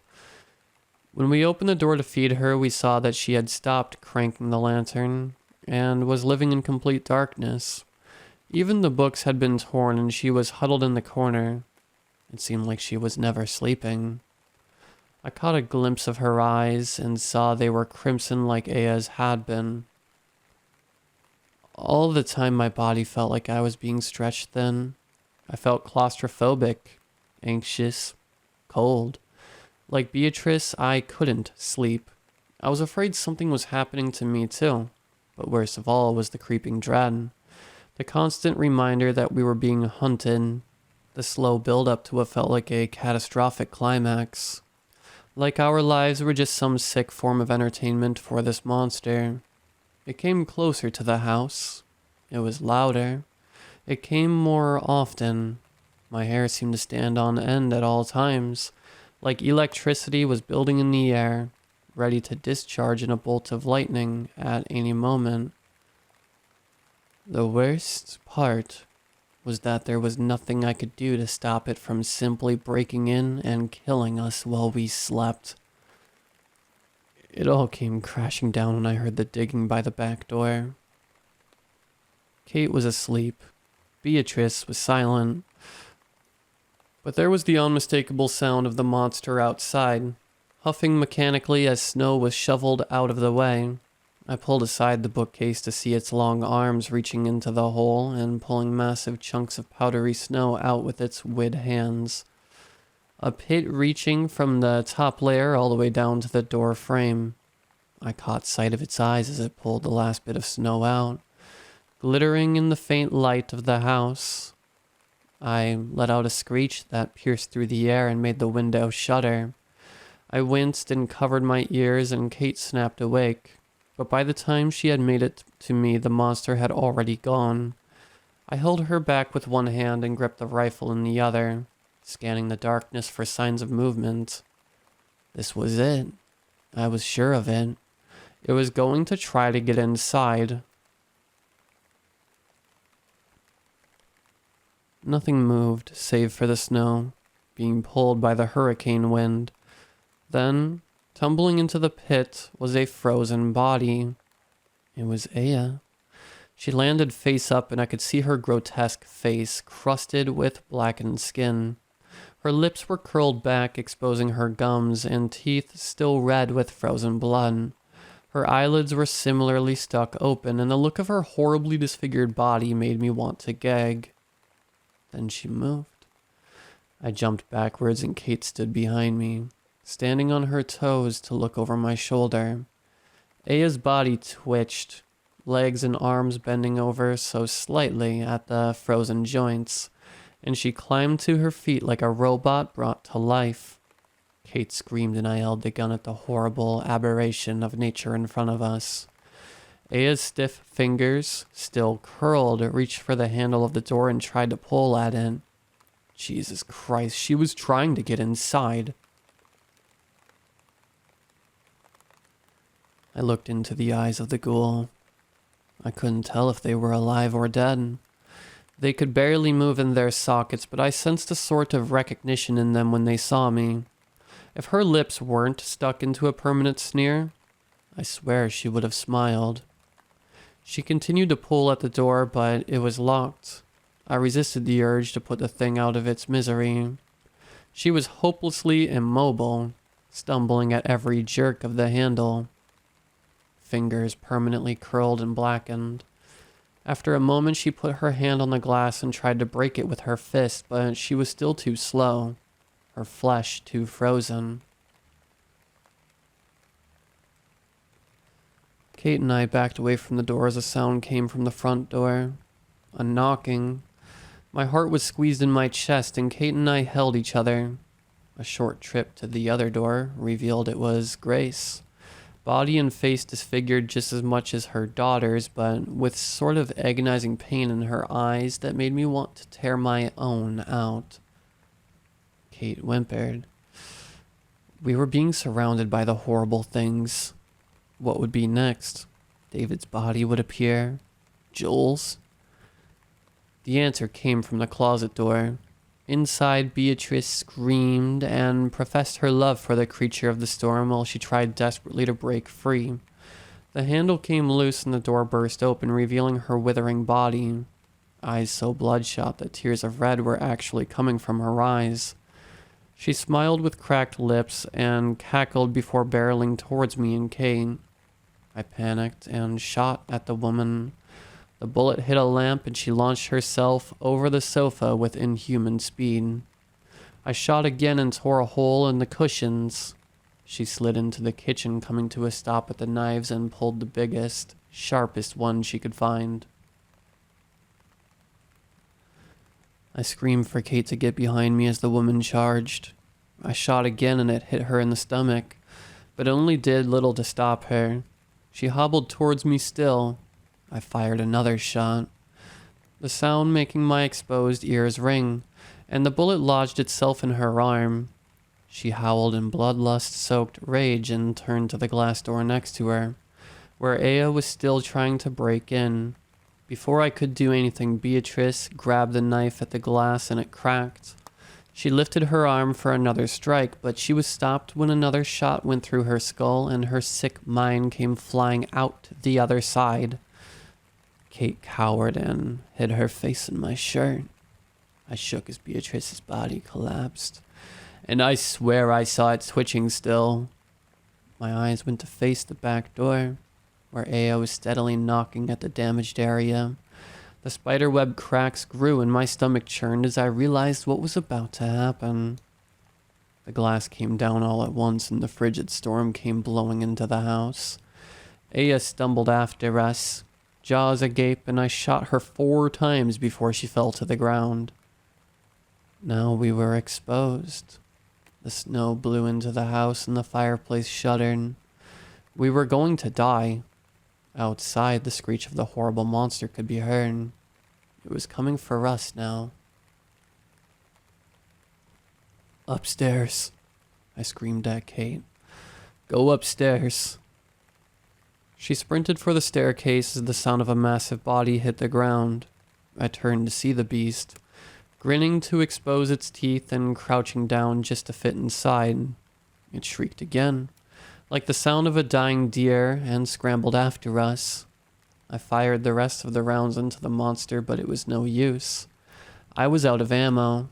Throwing down the gun, I turned up the stairs, pushing Kate forward, and we ran into the room. The staircase behind us was destroyed with the weight of our assailant, and I could hear its heavy breathing as it tried to clamber through the hallway that was too small for it. I collapsed next to the bed and slammed the door shut. In the corner, Kate was crying and shivering. I crawled up to her and held her, crying myself. This was it. This was the end of it all. I failed to protect her. All I ever wanted was to keep her safe, and I couldn't do it. Now she was going to be killed by that thing, and there was nothing to be done. The monster dragged its claws against the door, but seemed like it couldn't break it down. The hallway was too small for it to make any great effort. It shrieked again, and a sharp pain stabbed my eardrums. I held Kate closer, watching my breath crystallize through blurry tears. I couldn't let her get hurt by it. She was too pure, too innocent. On her finger, I could see our wedding ring glinting in the dark. She didn't deserve this. If that thing got to us, she would suffer. She would die in agony. There was only one way out. I held Kate tighter and told her I loved her. She squeezed me back and I pulled her in more, feeling her warm body against mine. Slowly my fingers crept to her throat and I gripped her still tighter, shuddering from sobs. She gasped for air but didn't fight back, all the while my body fight me, filling me with stabbing pains of guilt and regret and love, and Kate's body went limp. I crumpled and sobbed. It was my turn now. My turn to die. I couldn't see through my misery, but I heard the door crack. It was almost here. I couldn't let it reach me. It couldn't have the satisfaction. My fingers searched the floor, the bedside table, looking for anything sharp. Nothing. There was nothing. The door splintered and the giant monster crawled inside. It stopped at the bedside, crouching to keep its muscular shoulders from grinding against the ceiling. It heaved and I wiped away the tears from my eyes. All I felt was numbness now. I was going to be with Kate. Even in the dark, I swear I could see its eyes, glinting faintly at some unknown light source. Or maybe they were glowing themselves. But for a minute, neither of us moved. We just heaved, staring at each other. This was it. All this time waiting for us. The Wisoken seemed to invade my mind. I could feel a sort of sick pleasure and a burning desire to crawl into the snow, to devour the flesh of my wife, but I resisted and screamed at the thing. It sucked in several breaths in quick succession like an animal about to sneeze and then started to back out of the room. I screamed. I yelled. I howled at the thing to come back, but it didn't. I cried and ripped out my own hair and fell to the ground shuddering. My ringing ears played tricks on me. I could hear the air being sliced, a deep bellowing sound shaking my chest while I cried, but it didn't go away. It continued, and then I could hear muffled shouts. The window behind me shattered and the room was flooded with electric light. The barricades were torn apart and I was lifted by the living hands of humans and taken out into the snow. Half awake, I saw that the storm was gone somehow. There were people. There was a helicopter hovering above the house, now almost completely snowed in. The radio had sent my distress call after all. The whole time, I had thought nobody was coming. In my heart, I felt the pain of the horrible realization that I was going to live and that Kate was dead. Kate was dead because I killed her, and now I was being lifted into the helicopter. I wanted to be down there. I wanted to be dead instead of here. I tried to scream and cry and resist, but I couldn't. I wanted to tell them to leave me, but they wouldn't. And I saw the snow below us fall away, taking the cabin with it, smoke still sputtering from the chimney, leaving behind the only person I'd ever loved. Dead and freezing in that horrible fucking cabin.